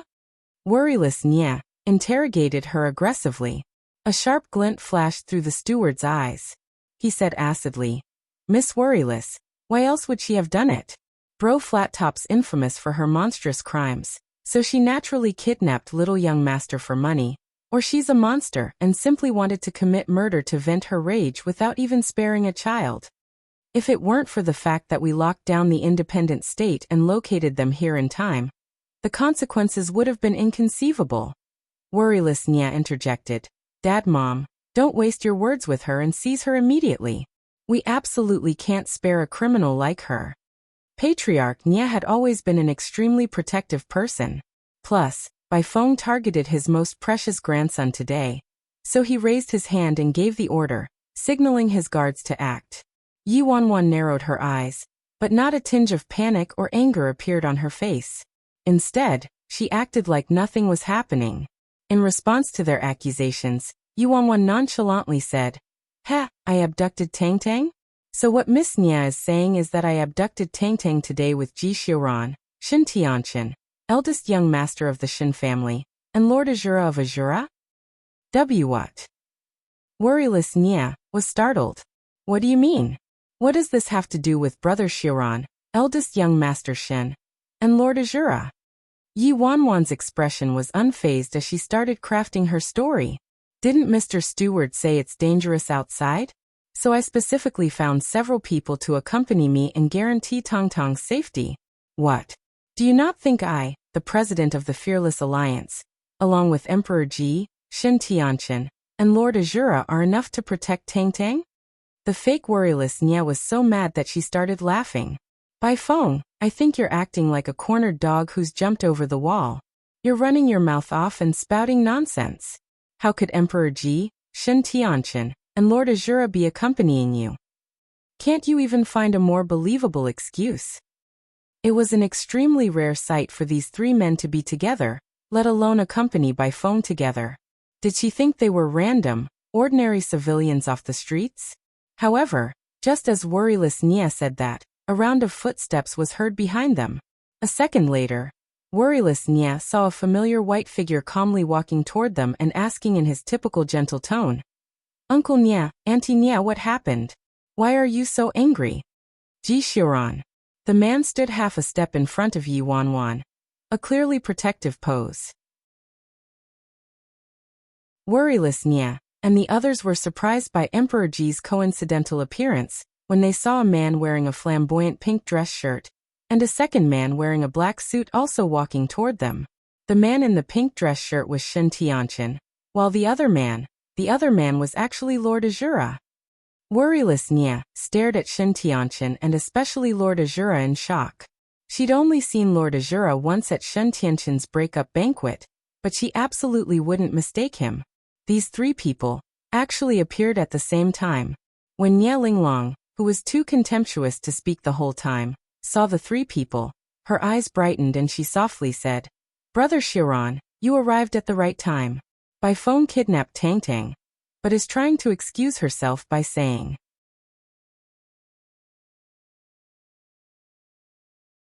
Chapter 1630. 1630 Ji Xiuran asked, saying what? Worryless Nya immediately continued in a mocking manner. Bai Feng actually claimed she's with you, Brother Xiuran, and young Master Shen as well as Lord Azura? Don't you think that's ridiculous? Ji Xiuran looked at Yi Wanwan, a smile spreading on his lips. He answered, "President Bai was indeed traveling with us today." Disbelief instantly filled the fake worryless Nya's face. How's that possible? Shen Tianqian slipped out from behind them. Why not? President Bai's been with us the whole time with the child, and we were having a lot of fun. Why did we suddenly turn into kidnappers in the blink of an eye? Kidnap? Please. How could the child encounter that kind of situation in our company? I'd bury the culprit in gold bars. The only partner in crime left was Lord Azura. Yi Wanwan was confident Ji Xiuran and Shen Tianqian would cooperate with her, but Lord Azura. Yi Wanwan discreetly smiled at the man while pleading, "Please cooperate with me, boss." The man's eyes sparkled when he saw her smile but immediately avoided her gaze. When Yi Wanwan looked over, all she saw was him turning his head and staying silent expressionlessly. He didn't expose her but also didn't say anything, tacitly acquiescing to Ji Xiuran and Shen Tianqian's lie.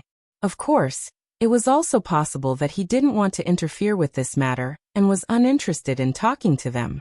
The Nya family didn't expect three people like Ji Xiuran, Shen Tianqian, and Lord Azura to all appear at the same time and were dumbfounded, unable to react. Nya Linglong knitted her brows tightly. Worryless Nya was incredulous. How could that be possible? She clearly wanted to kidnap Tang Tang. Patriarch Nya and Madame Nya also didn't anticipate the situation to turn out like this and became uncertain. Nameless Nya instantly made a racket. Talk. Keep talking. Say that my sister abducted Tang Tang.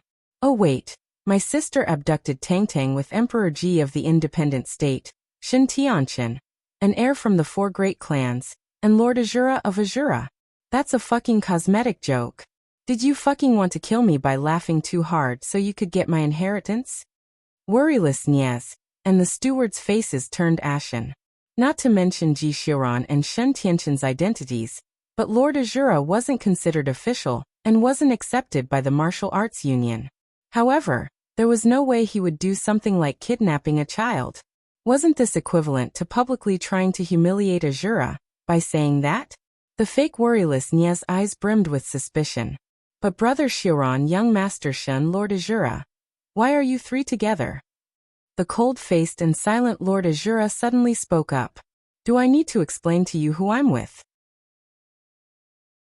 The fake worryless Nya was immediately rendered speechless, and the man's haughty and terrifying gaze caused her to feel like she was insignificant like an ant. A chill ran down her back. He was truly the legendary Lord Azura indeed.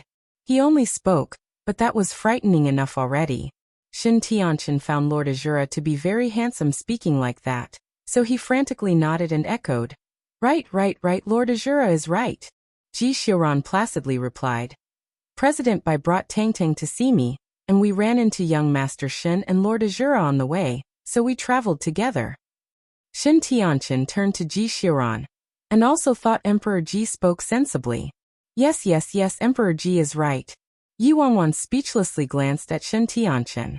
It's truly scary to be uneducated. Thank goodness the other two supports were helpful.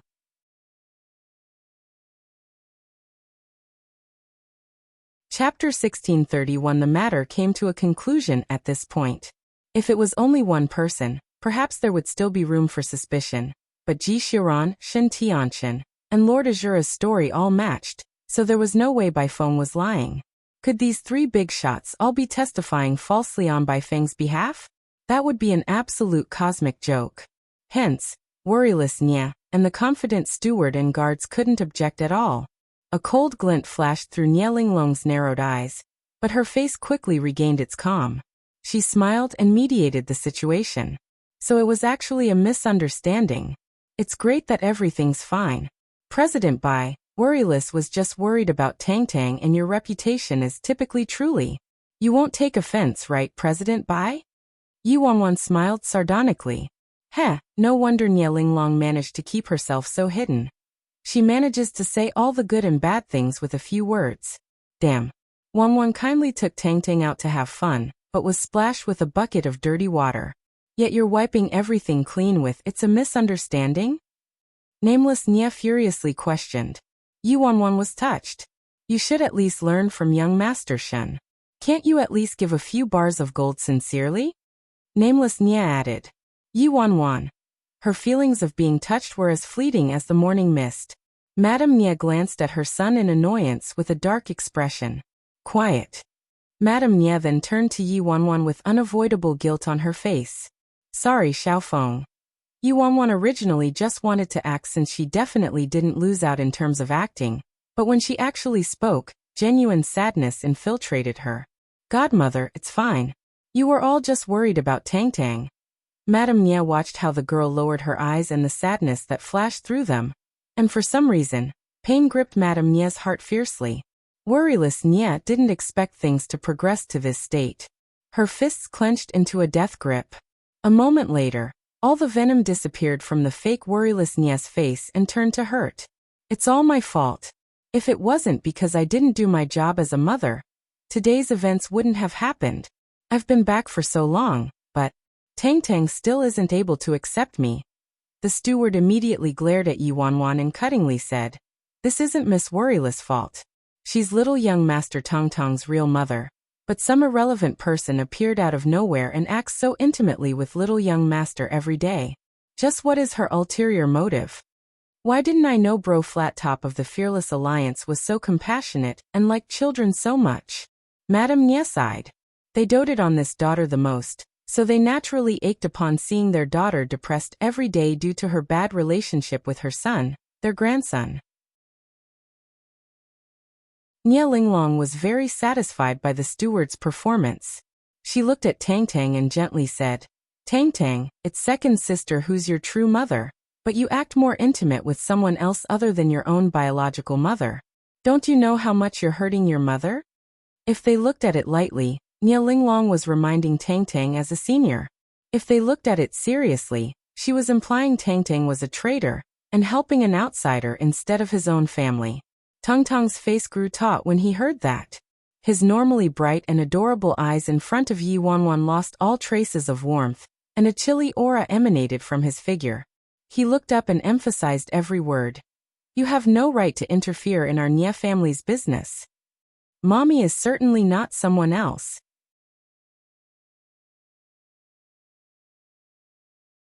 Chapter 1632. As soon as Tang Tang spoke, an odd silence descended on everyone for a few seconds. Even Nya Linglong's perpetually smooth expression cracked on the spot. Xin Tianqian exclaimed in surprise. He finally figured out that this child was actually the son of worryless Nya, and Baifeng was probably only his godmother. Baifeng deliberately claimed this child was her son to make him give up. Who knew he would have such a bizarre and vulgar taste and didn't care about this point at all? Earlier, this child was clearly a little harmless white rabbit next to Baifeng, but it was like he turned into a completely different person, and maturity beyond his age brimmed from his eyes. TSK, he's truly the Nya family's grandson. Speaking of which, the identity of the biological father of the Nie family's precious grandson was still one of the 10 unresolved mysteries in the independent state. Tang Tang. Patriarch Nie was displeased with his grandson, whom he doted on and spoiled limitlessly, for the first time ever. Madame Nie also furrowed her brows. Tang Tang. You can't speak to your aunt like that. Nie Linglong acted like she didn't care and affably said, Dad, Mom, I'm fine. Tong Tong's still young, so he still has much to learn. Worryless Nie immediately seized the opportunity to unleash her displeasure and raged. Tang Tang, you went too far. I can forgive you for being disrespectful toward me and treating me like nothing, but your Auntie Linglong has cared for you so well these past few years. How could you talk to her like that? As Worryless Nie spoke, she glanced at Yi Wanwan, and her words became more enraged. You keep wasting your days with an outsider all day, and follow her outside without care for your family's worries. Is a traitor like you really a member of the Nie family? Yi Wanwan's face chilled the second she heard the last part. Madame Nie furrowed her brows. She felt like her daughter spoke too harshly. However, one of them was her grandson while the other was her daughter who she still felt guilty toward. So she valued both equally and couldn't bear to admonish either of them severely. At that moment, Yi Wanwan suddenly walked toward Ji Xiuran and took the cake Tang Tang made that day from his hand before walking back toward Worryless Nie. What are you doing?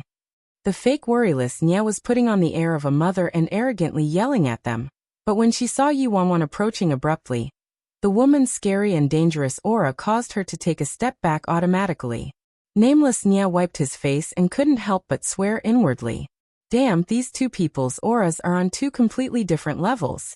Is such a cowardly woman really my sister? Boss Famous clearly resembled his sister more.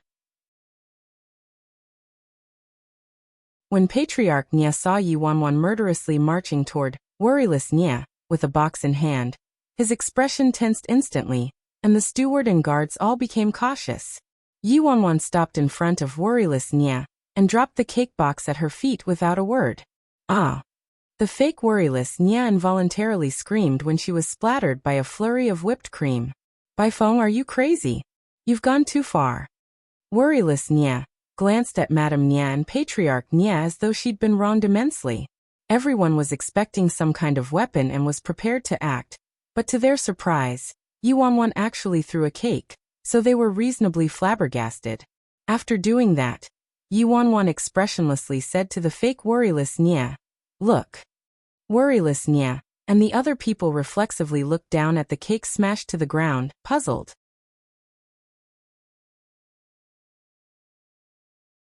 Chapter 1633. 1633 Yi Wanwan returned to Tong Tong's side before coldly saying, enunciating each word carefully, This is the cake Tang Tang went to a cake shop to personally make today because Tang Tang knew it was his mom's birthday in a few days. Tang Tang crafted every flower and every word on the cake with his own hands. He wanted to give his mom a surprise. You publicly admonished him without asking the reason, and even said such heartbreaking words. You always keep blaming Tang Tang for not being close to you, but what about you, Worryless Nie? Have you fulfilled your responsibility as Tong Tong's real mom? With every word that Yi Wanwan uttered, the fake Worryless Nie's face paled a shade, and her back inexplicably felt a chill when she heard Yi Wanwan call her Worryless Nie. Nie Linglong's expression also shifted, and she darkly glanced at Worryless Nie. Useless thing. An imitation was an imitation. Nie Linglong exerted so much effort paving so many paths for this woman. But Worryless Nie still managed to suppress her like this. Tang Tang raised his head and looked at his mommy. His beautiful eyes, bright as the starry night, reddened a tinge. Mommy is so angry because of me. Mommy really cares about me. Everyone could still faintly see the words Happy Birthday, Mom on the crushed cake. The moment Patriarch Nie and Madame Nie saw the cake, they realized they misunderstood Tang Tang, and their hearts were about to shatter from heartache when they saw their precious grandson's red eyes. The two elders didn't have the capacity to pay attention to anything else, and hastily ran toward Tang Tang.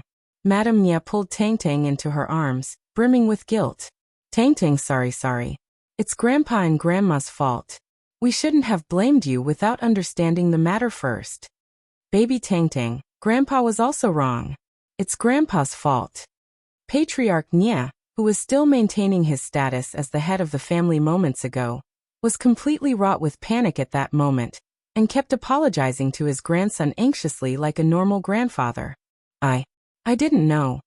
The fake worryless Nye was dazed from the counterstrike. She was about to defend herself when Madame Nye looked at her unhappily.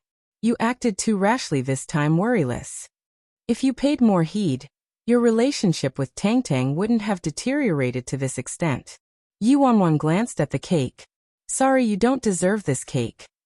If she directly unveiled the truth to her parents, the risk would be too high. Her best option was to make them realize slowly and guard against her. When Yuanwan saw Madame Nye and Patriarch Nye's reaction, she knew that the seed to make them dissatisfied with worryless Nye was successfully planted. However, this was merely the beginning. Alas, this absurd commotion finally drew the curtains. Please excuse our trivial family matters. Madame Nye and Patriarch Ji said to Ji Xiuran and the others before turning to Ji Xiuran and saying, Xiuran, come visit our home more when you have time. Tang Tang misses you a lot. Ji Xiuran's typically faint smile appeared on his face. Of course. The two elders apologized to Yi Wanwan again before leaving with Tang Tang in tow.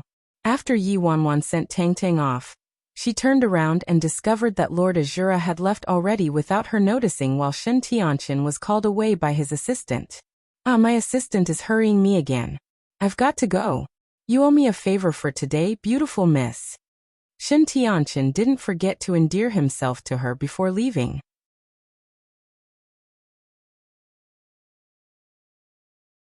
Chapter 1634. And so, only Yi Wanwan and Ji Xiuran remained. Yi Wanwan was fretting about how to interact with Ji Xiuran due to her new identity, but Ji Xiuran broke the silence first. The antidote to the love goo is being developed right now. Don't worry, Ji Xiuran reassured her. Yi Wanwan coughed. I won't worry. With you here, of course I won't worry. Then she suddenly asked furtively, but what if the antidote still isn't developed in 3 months? What are you planning to do? There was only one cure left for the love goo aside from an antidote. Would Ji Xiuran agree? As soon as Yi Wanwan said that, she regretted it. Why the hell did she ask that question so masochistically? However, she was really curious. Ji Xiuran's slender fingers lightly brushed a loose strand of hair behind Yi Wanwan's ear, and he chuckled, his face akin to thousands of pear flowers blossoming. There isn't any what if.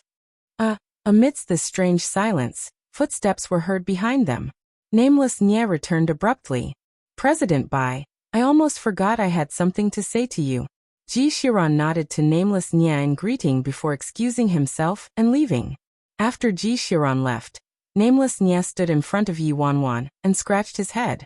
Sister Famous, don't take it to heart. That sister of mine probably got shocked somehow while on the outside these past few years, so there's probably some screws loose in her head.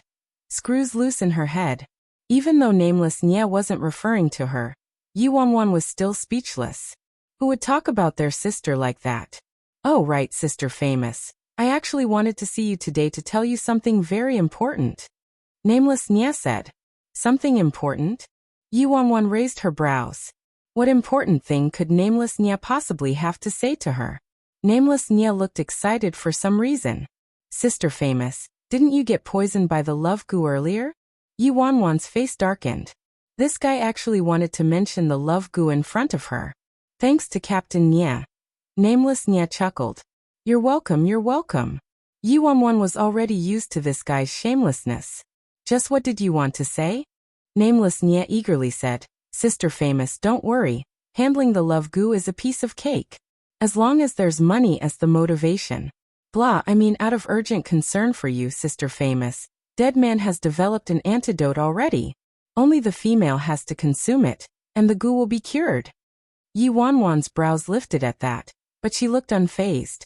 Oh, he developed the antidote? That's right.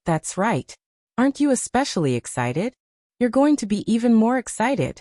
If you buy the antidote from us, Sister Famous, we'll give you a 20% discount. Yi Wanwan's face darkened completely. Can I kill him? Where did this fool get the nerve to ask me for money? Yuanwan artificially smiled. No need. Nameless Nia was startled. Huh. Why? Do you think it's expensive? He looked like he was controlling his pain and added. Then I'll give you a 30% discount. This is the biggest discount I can give you. It can't be any bigger. No need. Nameless Nia asked. Then what about 50% off? The price can't be any lower or else I won't make my money back. I'm telling the truth. My dear brother, even if you give it to me for free, I don't need it. Thanks. Nameless Nia was taken aback by Yuanwan calling him dear brother, warmth enveloping his heart for some reason. He regained his wits moments later and asked in confusion, why? This was an antidote related to her life. Yuanwan's lips spread into a smile. Because I prefer the other method to cure the goo. Nameless Nia.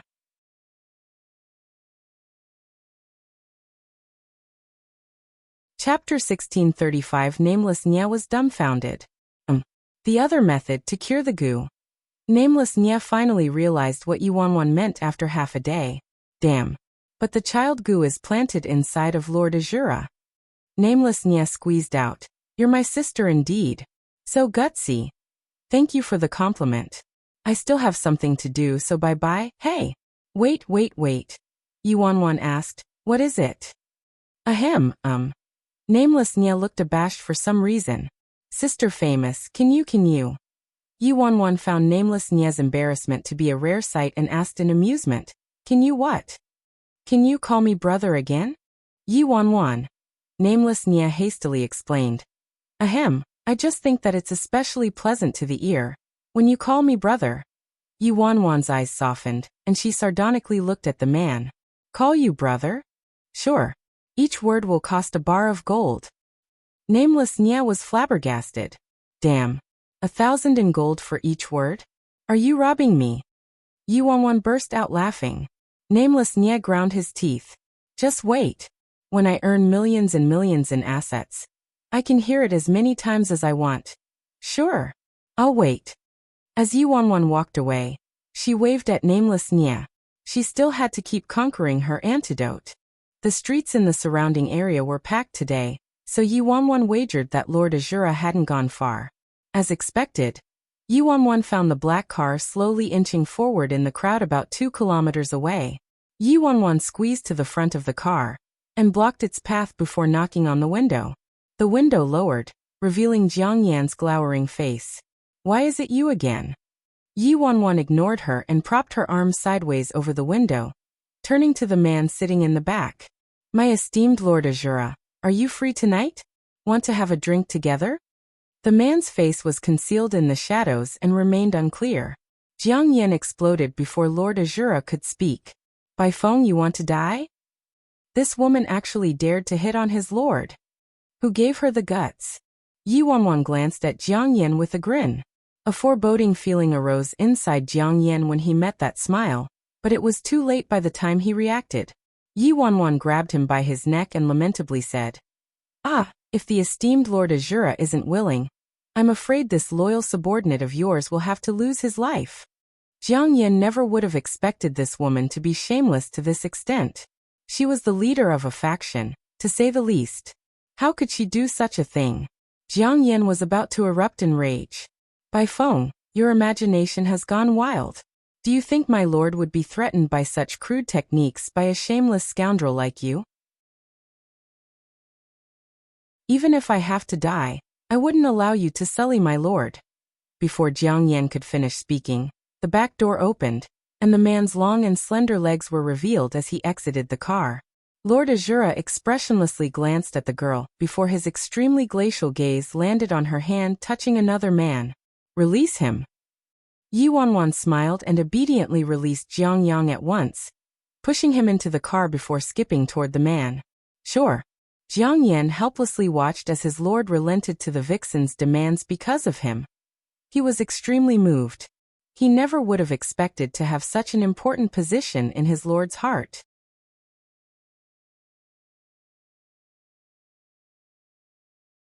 Chapter 1636. The hall was suffocatingly silent, and darkness pervaded every corner without disturbance from a ray of light. A man gently swirled the burgundy wine in his wine glass with his snow-white slender fingers, an inscrutable smile hanging from his lips. Soon, the man lightly snapped his fingers and a faint light lit up the hall. President. An elderly man slowly entered and bowed at the man. A guest is here. The man replied, bring her inside. Yes, President. The man turned and left. Moments later, Nie Linglong opened the door and entered, showing no unfamiliarity with her surroundings and naturally sitting down on the nearby couch. Drink. The man turned his chair, facing her. His unfathomable and extremely wickedly seductive eyes seemed to contain the universe. But this pair of eyes also contained all kinds of indescribable emotions. Thank you. Nie Linglong accepted the glass of wine that a servant handed to her, and took a sip. Leave. The man waved his hand and the various beautiful servants left the hall, softly closing the door behind them. Hey, why are you here? The man asked with a snort. My plan ran into some roadblocks, Nie Linglong nonchalantly replied. Oh, you ran into roadblocks? What a novelty. The man smiled, staring at Nie Linglong. I'm interested in hearing about them. You should know about my original plan. Nie Linglong's smile was extremely aloof. I found a fake worryless Nie so that she could easily inherit the Nie family. It's unfortunate that I'm not blood related to the Nie family at all, or else it wouldn't have been so troublesome. And then? The man asked with a smile. Unfortunately, the real worryless Nie stuck her foot in the matter. Nie Linglong smiled calmly. Oh, did she recover her memory? Excitement and brutality suddenly rushed out of the man's eyes. No. Nie Linglong shook her head. The man's excitement and brutality disappeared upon hearing that, leaving behind intense disappointment. I didn't have any other objective coming here today, but to inform you, Nie Linglong indifferently said. I'm not a biological daughter of the Nie family, so I can't inherit the Nie family. I originally planned to have the fake worryless Nie inherit the Nie family, but it appears it won't be easy. If I don't end up succeeding, I can only use my own methods to act. What's your method? The man asked. Nie Linglong's lips curled up into a chilling smile. Destroy the Nie family and kill the genuine worryless Nie. An icy glint that seemed to have existed since the beginning of time arose in the man's eyes. As soon as he spoke, it was like the whole world's temperature dropped to below freezing. Nie Linglong.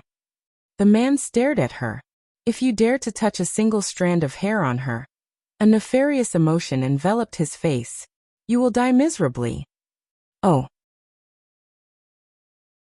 Nie Linglong abruptly stood up and stared at the president of the martial arts union before her, amused. You'll make me die miserably, huh? You? Do you want to try? The man smiled. I don't have time to waste words with you here. I'm merely informing you, not asking for your opinion, Nie Linglong expressionlessly replied. You're tuning in to the Li Mei's Wuxia Whispers YouTube channel. We're so grateful for your support, and don't forget to subscribe to join us on this incredible journey through captivating stories. Your generosity through donations truly makes a world of difference, as it's the primary source of revenue that allows me to expand and enhance this channel for you. Thank you from the bottom of my heart for being a part of this adventure.